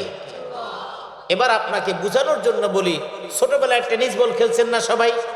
কারা কারা খেলছেন হাত তোলেন তো। টেনিস বল মোটামুটি সবাই খেলছেন, অনেকে খেলেন নাই। ক্রিকেট খেলা অনেকে খেলছেন, অনেকে খেলেন নাই। কিন্তু বুঝেন তো, একজন ক্রিকেটার বল খেলে, অনেক জোরে যখন বলটা মারে, ব্যাটসম্যান যদি খুব সুবিধার হয়, সে যদি ভালো পিটাইতে পারে, পিটাই দিব, গড়ায় গড়ায় বাউন্ডারিতে চলে যাবে। যিনি বোলার তিনি পরের বলটা মারলেন আরেকটু ফুলটসে, ব্যাটসম্যান সুবিধা মতো দিল মায়ের, একদম বাউন্ডারি পার করে ছক্কা। ঠিক তো? তিনি নার্ভাস হয়ে গেলেন। 3 নাম্বার বল তিনি মারলেন, পুরাটাই উড়াইয়া, ইনি এরকম ঘুরাইয়া এমন ভাবে মারছে, তার মানে বাউন্ডারিও না, ছক্কাও না, হয়তো গ্যালারিতে অথবা মাঠের বাইরে। আছে না? আছে। গ্যালারিতে অ্যাভেলেবেল যায়, কিন্তু মাঠের বাইরে এরকম বিশ্বের কয়েকজন বোলারের বল একেবারে স্টেডিয়ামের গ্যালারির বাহির দিয়ে যায়, বাইরে গিয়ে পড়ছে, এমন ইতিহাস আছে। এটা বলার উদ্দেশ্যটা কি? আপনি আঘাতটা যত জোরে করবেন তার প্রতিঘাতটা তার চাইতে কম হবে না বেশি জোরে হবে? আপনি যতখানি আঘাতে মারবেন তার চাইতে প্রতিঘাতটা তার চাইতে বেশি জোরে হবে। আপনি জুলুম যতখানি বেশি করবেন, আপনি বাউন্ডারি না, ছক্কা না, এমন জোরে সোজা মামার বাড়ি গিয়ে পড়বেন। জোরে বলেন ঠিক কিনা? মাসালুল লাযীনা ইত্তাখাযু মিন দুনিল্লাহি আউলিয়া কামাসালিল আনকাবুত। পরিকল্পনা করলা সব তোমার, আমার সবকিছু আমার সাজানো গোছানো সব আমার জন্য থাকবে, কিন্তু সবচেয়ে বড় মাস্টার মাইন্ড পরিকল্পনাবিদ হলেন কি? ফিরাউন অত্যন্ত জালেম একজন শাসক। মূসা আলাইহিস সালামের পিছনে লেগেই থাকতো, নির্যাতন নিপীড়ন কোনো বন্ধ ছিল না। শুধু মূসা আলাইহিস সালাম না, বরং যারা ঈমান এনেছে বনি ইসরাইলের মানুষদেরকে নির্যাতন করতে করতে তাদেরকে এতটাই নির্যাতন করেছে, এই নির্যাতনের কারণে মূসা আলাইহিস সালাম আল্লাহর কাছে দোয়া করতে বাধ্য হলেন, আল্লাহ তোমার কাছে দোয়া করছি, তুমি এই জালেমদের একটা বিচার তুমি করো। যুগে যুগে আম্বিয়া আলাইহিমুস সালাতু ওয়াস সালাম যখন নির্যাতিত হয়েছেন, এক পর্যায়ে তাদের বিরুদ্ধে আল্লাহর কাছে দোয়া করেছেন। ফাদাআ রাব্বাহু, আল্লাহ পাক রব্বুল আলামিন কোরআনে কারীমের মধ্যে বলে দিয়েছেন, মূসা আলাইহিস সালাম তার রবকে ডাকলেন, ডেকে বললেন, আল্লাহ এই ফেরাউন তো আমাকে এবং আমার বনি ইসরাইলের লোকদেরকে নির্যাতন করছে, তার ব্যাপারে তুমি সিদ্ধান্ত গ্রহণ করে নাও। শুধু যে মানুষকে মারে তা না, নিজের স্ত্রী, ওই নিজের স্ত্রীকেও রক্ষা করে নাই, একমাত্র অপরাধ আল্লাহকে রব বলে মেনে নিয়েছে। যেখানে ফেরাউন বলেছে আনা রব্বুকুমুল আলা, একই কথা নমরুদ বলেছে, একই কথা ফেরাউন বলেছে, তার মানে আমি রব, আমাকে তুমি মেনে নাও। কিন্তু ফেরাউনের স্ত্রী আসিয়া বললেন না, আমি তো ওই রবকে রব বলে মানি যেই রবকে মূসা আলাইহিস সালাম রব বলে জানি। আমার ভাইরা, এখানে কিন্তু লম্বা ইতিহাস আছে। মূসা আলাইহিস সালামকে মেরে ফেলার সিদ্ধান্ত কিন্তু আল্লাহ রাব্বুল আলামিন মারেন তো নাই, বরং ফেরাউনের বাড়িতে লালন পালন করিয়েছেন। কি এগুলি তো আপনারা শুনেছেন বিভিন্ন ওয়াজে। মাকসাদটা কি? ওই যে হাদিসটা বলেছি, সারা দুনিয়ার মানুষ তোমার ক্ষতি করতে চায়, কিন্তু আল্লাহ তোমার উপকার করতে চায়, তাহলে কেউ ক্ষতি করতে পারবে? মূসা আলাইহিস সালামকে মেরে ফেলবে, কারণ পুত্র সন্তান বাঁচতে দিবে না, উঠায় নিয়ে আসলো, এটার মেরা ফালামু। আল্লাহ পাক স্ত্রীর অন্তরের মধ্যে, আসির অন্তরে ভালোবাসা দিয়ে দিলেন যে আমাদের সন্তান যে অভাবটা পূরণ হবে, আমরা লালন পালন করি। আসলে মূসা আলাইহিস সালামকে সুন্দরভাবে বাঁচাবেন পরিকল্পনাটা কার? আর তার মাকে প্রথম বলেছিলেন তুমি ভাষায় দিবা, কিন্তু ভয় পেও না, কারণ ইন্না রাদ্দুহু ইলাইক, আমি তোমার কাছে ফিরাই দিব। ঠিকই আল্লাহ ফিরাই দিলেন। কেমনে? যখন দুধ মাদেরকে ডাকা হলো, যারা দুগ্ধ পান করাবেন, কারো দুধ যখন মূসা আলাইহিস সালাম খাচ্ছিলেন না, তখন ওই বৈঠকে, ওই জায়গার মধ্যে রাজপ্রাসাদে তার বোন ছিল, সে বলল আমি একজন মহিলার খবর তোমাদেরকে দিতে পারি, ওই মহিলার দুধ হতে খেতে পারে। আল্লাহর উদ্দেশ্য হলো ওয়াহাররামনা আলাইহিল মারাদিআ মিন ক্বাবলু, আমি আসলে সব মহিলাদের দুধ পান করা মূসার জন্য হারাম করে দিয়েছিলাম। এই সিদ্ধান্ত নিয়েছেন কে? উদ্দেশ্য হলো মার কোলে পাঠায় দিবেন। আল্লাহ পাক রব্বুল আলামিন এমন সিদ্ধান্ত, এমন ভাবে পরিকল্পনা করলেন, এরপরে বাচ্চাকে মায়ের কোলে দিলেন, ঠান্ডা হয়ে গেল। মূসা আলাইহিস সালামের মায়ের মনটা শীতল করে দিলেন কে? তার মানে আল্লাহ যদি উপকার করতে চান, কেউ ক্ষতি করতে পারবে না। এবার আসেন, মূসা আলাইহিস সালাতু ওয়াস সালাম জীবনের এক পর্যায়ে দোয়া করলেন, আল্লাহ তুমি একটা ব্যবস্থা করো। আল্লাহ পাক রব্বুল আলামিন মূসা আলাইহিস সালামকে বললেন, ফাআসরি বিইবাদি লাইলান ইন্নাকুম মুত্তাবাউন। শেষ পর্যায়ে চলে আসছি, অনেক কথা বলা শেষ করা যাবে না, এই জন্য শর্ট করে আমি শেষ করে দিচ্ছি। এবার দোয়া শেষে আল্লাহ পাক রব্বুল আলামিন মূসা আলাইহিস সালামকে বলে দিলেন, ও মূসা, রাত থাকতে থাকতে তুমি তোমার উম্মতদেরকে নিয়ে তুমি পালায়া যাবা, মানে চলে যাবা। এখানে একটা কথা বলি ছোট্ট করে, নবীদেরকে, ওই উম্মতদেরকে, নাফরমানদেরকে যখন কোন জনপদের শাস্তি দেন, ওই জনপদে নবীদেরকে আল্লাহ কখনো রাখেন না। আগে নবীদেরকে চলে যেতে বলেন, তারপরে জাতিকে, নাফরমানদেরকে আল্লাহ শাস্তি দেন। লূত আলাইহিস সালামকে বলেছেন ভোর হওয়ার আগেই তুমি চলে যাও। নূহ আলাইহিস সালামকে বলেছেন তুমি তোমার মুমিনাদেরকে নিয়ে তুমি নৌকায় উঠে যাও, তারপরে আমি আযাব দিব। ঠিক মূসা আলাইহিস সালামকে আল্লাহ বললেন তুমি রাত্র থাকতে থাকতেই চলে যাবে। তবে ফেরাউন কিন্তু অত্যন্ত ধুরন্ধর, জালিম প্রকৃতির মানুষ। শুধু তাই নয়, একটা জালিম, সে কিন্তু তোমাকে খুঁজবে, তোমার অনুসারীদেরকে খুঁজবে। আল্লাহ সব বলে দিলেন, কারণ মূসা আলাইহিস সালাম যখন যাবেন, তিনি যেন কোনো বিপদে না পড়েন। ফাআসরি বিইবাদি লাইলান ইন্নাকুম মুত্তাবাউন, তুমি রাতের বেলা চলে যাবে, তবে তুমি এটা মাথায় রাখবে, তুমি চলে যাওয়ার পরেই কিন্তু তুমি বেঁচে গেলে না, বরং তুমি যখন বনি ইসরাইলকে নিয়ে সামনে চলবে, তুমি নিশ্চিত থাকো তোমার পিছনে ফিরআউন তার দলবল নিয়ে তোমাকে ধাওয়া করবে। কিন্তু যখন তুমি যেতে থাকবে, ওই জায়গায় যাওয়ার পরে দেখবে একটা বড় নদী, একটা সমুদ্র তোমার কাছে চলে আসবে। কোরআনে কারীমের মধ্যে বাহার শব্দ ব্যবহার করা হয়েছে। নহর শব্দের অর্থ হলো নদী, বাহার শব্দের অর্থ হলো সমুদ্র। তার মানে হলো নদী যতখানি তার চাইতে বড়। যদি ওই সমুদ্রকে যদি আপনি কক্সবাজারের সঙ্গে মিলান, তা হবে কি হবে না আমি জানি না, ওটা একমাত্র জানেন কি। তার মানে হলো সমুদ্রের মানে হলো অনেক পানি, পানির গভীরতা অনেক এবং তার সীমাটা অনেক লম্বা। যদি ছোট হতো তাহলে তিনি নহর বলতে পারতেন, যেহেতু বলেছেন বাহার, তার মানে বোঝা গেল অনেক পানি, অনেক বড় লম্বা জায়গা। মুসা আলাইহিস সালামকে আল্লাহ পাক রব্বুল আলামিন বলে দিলেন, তুমি যখন যাবে তুমি চিন্তা রাখবা পিছনে কিন্তু তারা ধাওয়া করবে, তোমাকে দৌড়াতে হবে। কিন্তু যখন পথিমধ্যে তুমি যাবে, ওখানে যাওয়ার পরে দেখবে বিশাল বড় পানি, বিশাল বড় সমুদ্র, তুমি হতাশ হবে না এবং তুমি কষ্ট পাবে না এবং তুমি চিন্তিত হবে না।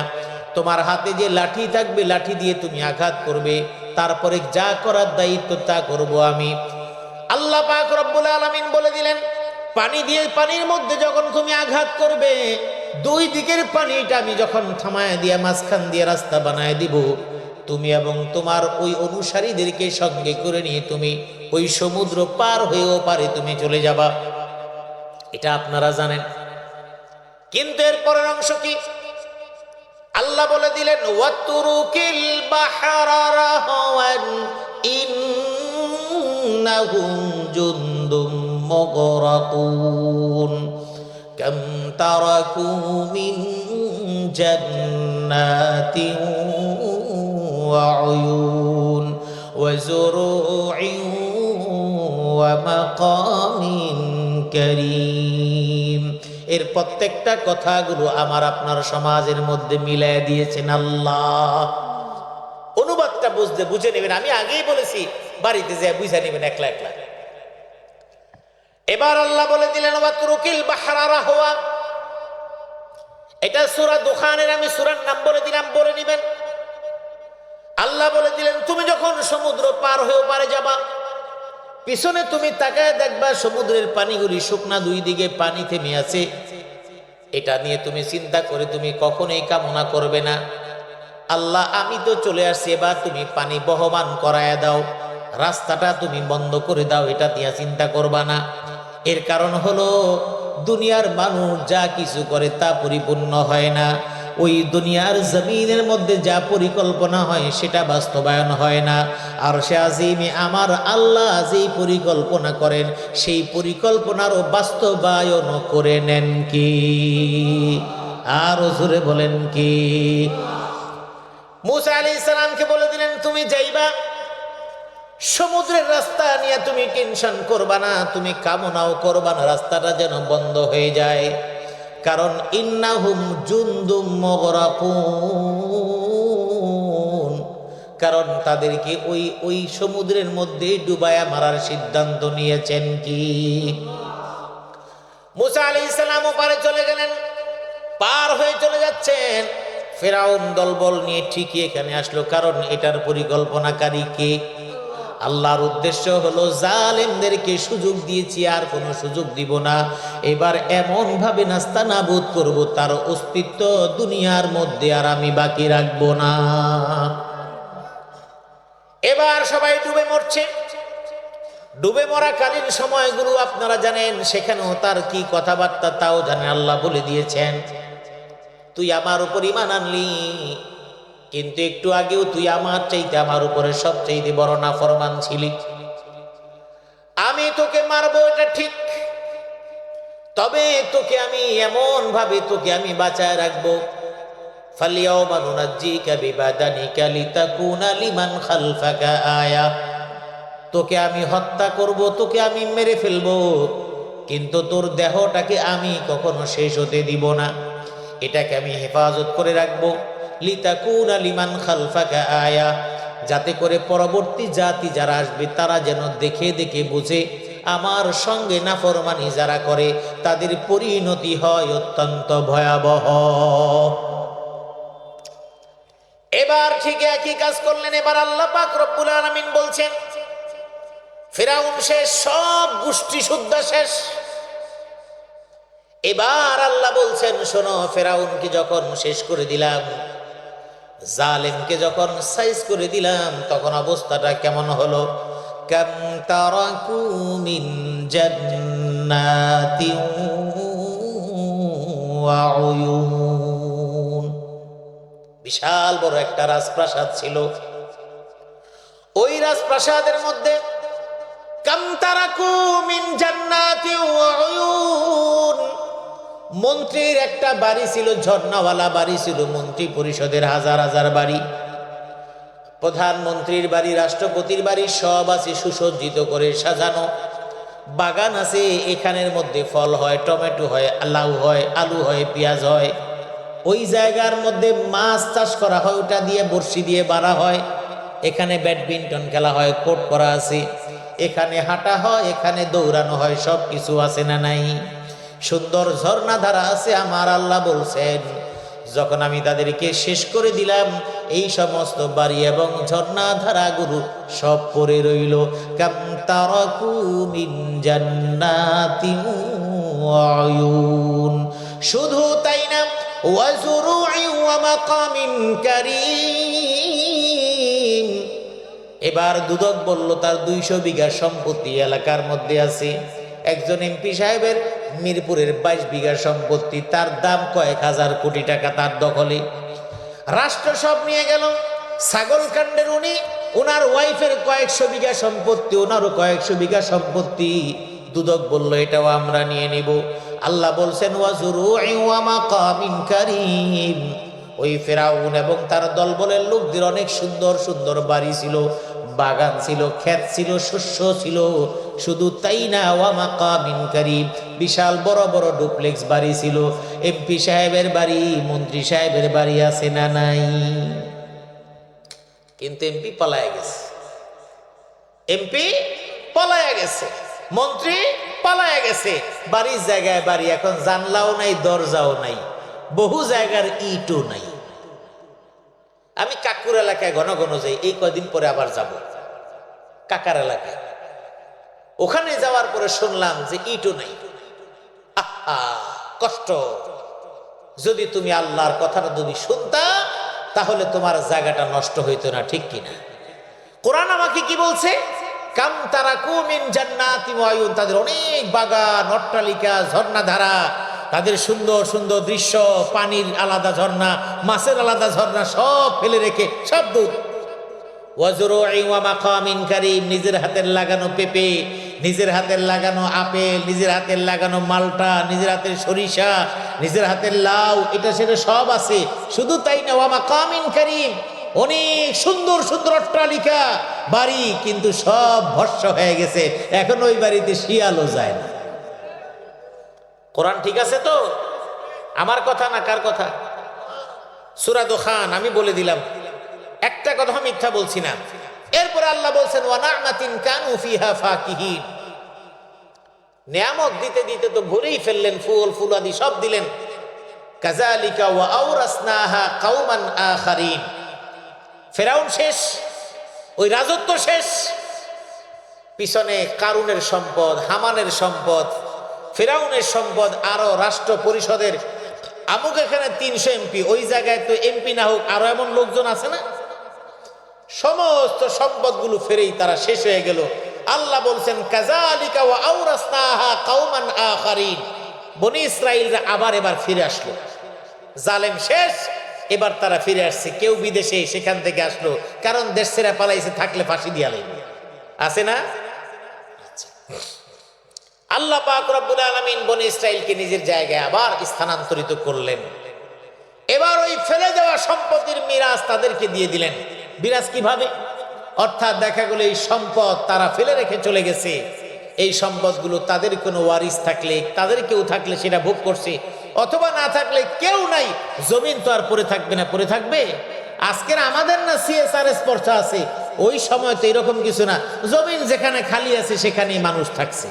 ইউসুফ আলাইহিস সালাম যখন মিশরের অর্থমন্ত্রী, অর্থ ভাণ্ডারের দায়িত্ব পেলেন, এক সময় তিনি তার পরিবারকে মিশরের কাছাকাছি একটা জায়গায় তিনি দিলেন যে তোমরা এখানেই থাকো, কারণ ওই সময় তো এত কিছু ছিল না। তো এইভাবে কাযালিকা ওয়া আওরাসনাহা কওমান আখারিন, আপনার সম্পদ শেষ হয়ে যাবে, আপনি বাড়ি ছেড়ে পলাইবেন, ঘর ছেড়ে পলাইবেন, আপনার ভবন ছেড়ে পলাইবেন। যেই জায়গা দিয়ে রাত্রেবেলা আসা যায় না সেখানে এখন শিয়াল কুকুরও যায় না, কারণ দেয়াল ভাঙ্গা, রড ভাঙ্গা, দরজা ভাঙ্গা, জানলা ভাঙ্গা। ঠিক কিনা বলেন? আবার আপনি সম্পদ ফেলে যাবেন, আরেকজন সেই জায়গাটা নিজের করে নিয়ে যাবে। হয়তো আপনার ছেলে, আপনার পরিবার, আপনার আত্মীয় স্বজন, কেউ না কেউ সেটা দখল করবে, কারণ সম্পদ কোনোদিন থাকবে না। শেষ কথা, ফামা বাকাত আলাইহিমুস সামাউ ওয়াল আরদ ওয়া মা কানু মুনজারিন ওয়া লাকাদ নাজ্জাইনা বানি ইসরাঈলা মিনাল আযাবিল মুহিন। আল্লাহ বলছেন, ফামা বাকাত আলাইহিমুস সামাউ ওয়াল আরদ, ফেরাউন সদল বলে ডুবে মরছে তাদের জন্য, সারা জমিনের মধ্যে, আসমানের মধ্যে তাদের জন্য চোখের পানি ফেলার মতো একটা প্রাণীও ছিল না। মিলে যায় কি যায় না? জুলুম করবেন, পালিয়ে যাবেন, চোখের পানি আফসোস করার মতো লোক খুঁজে পাওয়া যাবে না। কোরআন বলে দিয়েছে, মাসালুল লাযীনা ইত্তাখাযু মিন দুনিল্লাহি আউলিয়া কামাসালিল আনকাবুত। মিলেছে কি? তার মানে তুমি যত পরিকল্পনা করো না কেন, সব পরিকল্পনাটা হলো তোমার একেবারে মাকড়সার জালের মতো। কারণ জমিনের যেই পরিকল্পনা হয় সেটা বাস্তবায়ন হয় না, সবচেয়ে বাস্তবায়ন আরশে আজিমে হয়। আর আরশে আজিমে পরিকল্পনা গ্রহণ করেন কে? আল্লাহ। সুতরাং আমাদের সব কিছুর নিয়ন্ত্রক কে? আল্লাহ। এটা যারা বুঝতে ভুল করবে তাদের পরিণতি ভয়াবহ, শেষ। আর যাদেরকে আল্লাহ পতন ঘটাইয়া দেন, মনে রাখবেন, এক হলো এখান থেকে চলে যাওয়া, পড়ে যাওয়া, আসার সম্ভাবনা। পতন ঘটায় দিলে সেটা আর কখনো ফিরে আসে না। কথা বলেন ঠিক কিনা? কোরআন কি বলেছে? নমরুদ শেষ, ফেরাউন শেষ, তাদের কোনো বংশ পরম্পরায় কাউকে আল্লাহ বাঁচায় রাখেন না। এইরকম অনেক ইতিহাস। সর্বশেষ আধুনিক যুগ, আধুনিক যুগে আমরা যদি দেখি, আধুনিক যুগের মধ্যে তারা ভালো ছিল মন্দ ছিল সেটা আমরা বিবেচনা এখন করব না। প্রেসিডেন্ট সাদ্দাম হোসেন, তার পতন হয়েছে। তার একটা পার্টি ছিল সম্ভবত বাথ পার্টি অথবা কি জানি, খুব শক্তিশালী, কিন্তু আমরা দেখলাম সব নড়বড় হয়ে গেল, মুহূর্তের মধ্যে ভ্যানিশ। তিনি গ্রেফতার হয়ে গেলেন, তার উপরে জুলুম করা হয়েছে এবং তিনিও তার শাসনটাকে টিকিয়ে রাখার জন্য তিনিও বহু মানুষকে হত্যা করেছেন। বাশার আল আসাদ 7.5 লক্ষ কিংবা 6 লক্ষ মানুষ শুধু ক্ষমতায় টিকে থাকার জন্য মানুষকে হত্যা করেছে। সাদ্দাম হোসেনের পতন হয়েছে, তার ছেলে ছিল, তার মেয়ে ছিল রাগাত। সবাই তখন মনে করেছে মেয়ে মনে হয় রাজনীতিতে আসবে, আর আসেনি এবং আর ফিরে আসতে পারে নাই। লিবিয়ার লৌহ মানব মুআম্মার গাদ্দাফি, তার ছেলে সাইফ, সবাই ধারণা করেছিল সে রাজনীতিতে আসবে। এটা শুধু কল্পনা, এর বাইরে কিছু না। শেষ, আসতে পারে নাই। নিকট অতীতে আফগানিস্তানে তালেবানদের দৌড়ানি খেয়ে ঘানি সরকার পালাইছে, সবাই মিলে পালাইছে। এখন আফগানিস্তানে তারা পালন করছে। যদি পরিবর্তন কখনো হয় সেটা স্বাভাবিক প্রক্রিয়া হবে, তবে যে চলে গেছে আর আসার কোনো সম্ভাবনা নাই। শ্রীলঙ্কার প্রেসিডেন্ট পাকসে পরিবার হাফ প্যান্টটুকু নিয়ে ইজ্জত কোনো রকমে পালাইছে, তার কোনো খবর নাই। এখন কিন্তু রাষ্ট্র ঠিকই চলে, ঠিক কিনা? বাশার আল আসাদ শুধু একদিন 2 দিন না, বাপ আর ছেলে মিলে 53 বছর পর্যন্ত ক্ষমতার মসনদে। সে তো গেছেই, অলরেডি তার 35 জন রাষ্ট্রীয় বড় কর্মকর্তাদেরকে জনসমক্ষে মৃত্যুদণ্ড কার্যকর করে দেওয়া হয়েছে। ফিরে আসার আর কি সম্ভাবনা নাই। হোসনি মোবারক মিশরের সবচেয়ে জালেম শাসক, তার পতন হয়েছে।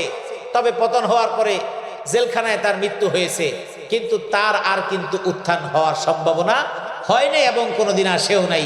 তবে মনে রাখবেন, যারা মনে করেন তারা ভুল জায়গায় আছেন, সময় আছে, এখনো তওবা করে আল্লাহর রাস্তায় ফিরে আসুন। ঠিক কিনা বলেন? তওবা করে আল্লাহর রাস্তায় ফিরে আসুন। জীবনে যা পাপ করছেন, কিন্তু আফসোস হলো জালেম কখনো বুঝে না যে সে জুলুম করছে, এই জন্য আমি কি করছি বলেন? ঠিক কিনা বলেন? যে আমি কি করছি? এই যে আপনাদের অটোগুলি চলে না, অটোগুলো এখানে তো প্রয়োজনের তাগিদেই চলে। অটোওয়ালারা বিভিন্ন জায়গায় যখন যায়, স্থানীয় তো অটোওয়ালারা তো জায়গার, আমরা তো হলাম ভাড়াটিয়া। হঠাৎ একদিন যাই, দেখা যায় যেই জায়গা দিয়ে অটোটা ওখানে দাঁড়াইলে আমার গাড়িটা বেরোয় যেত, ওই আমার গাড়ির সামনে দাঁড়ায় গেছে, আমার আর পিছনে যাওয়ার সুযোগ নেই, ও ঘাটতারামি করে রয়েছে। তো ড্রাইভার যখন বলে তুমি এখানে কেন তুমি দাঁড়ালে, আমি কি করছি? আমি হাসি যে আসলেই তো ঠিক, ওই অটোওয়ালায় ওর বুদ্ধি যা ওই বুঝে যায় কিছু করে না, অথচ ওই মারাত্মক অন্যায় করছে। এটা যদি স্বাভাবিক বাংলাদেশে যদি আইন চলতো, ওর অটো ওখান থেকে উঠাইয়া নিয়ে যেত, ওর অটো আর জিন্দিগিতে কেউ তারে দিত না। কিন্তু ও বলে আমি কি করছি? তো মনে হয় যেন ভুলটা আমার ড্রাইভার করছে। তার মানে জালেম জুলুম করে, সে যে জুলুম করে বোঝে না, এই জন্য তার কপালে তওবা ইস্তেগফার কখনো জুটে না এবং হেদায়েতও পায় না। সে জালেম হিসেবেই দুনিয়া থেকে অসম্মান নিয়ে সে দুনিয়া থেকে বিদায় নেয়। আল্লাহ আমাদের সকলকে জালেমদের হাত থেকে হেফাজত করুন, আমিন। আমরা যেন জুলুম না করি, আমরা মাজলুম থাকি, এটা ভালো। তবে আমাদের উপরে নতুন কোন জালেম যেন আর কোনোদিন বাংলাদেশের মানুষের কাঁধে যেন ভর করতে না পারে। এই দেশ, এই ভূখণ্ডকে আল্লাহ হেফাজত করুন, আমিন। আর যারা আল্লাহকে বাদ দিয়ে অন্য কাউকে মনে করবে, তাদের দৃষ্টান্ত হলো মাসালুল আনকাবুত ইত্তাখাযাত বাইতাও কামাসালিল আনকাবুত, মাকড়সার মতো, মাকড়সার ঘরের মতো মনে হবে স্থায়ী, কিন্তু মুহূর্তের মধ্যেই ভ্যানিশ করে দিবেন কে? আল্লাহ পাক রব্বুল আলামিন আমাদের সকলকে সহি বুঝ দান করুন, আমাদেরকে ঈমানের সাথে থাকার তৌফিক দান করুন, আমিন। ওয়া আখিরু দাওয়ানা আলহামদুলিল্লাহি রাব্বিল আলামিন।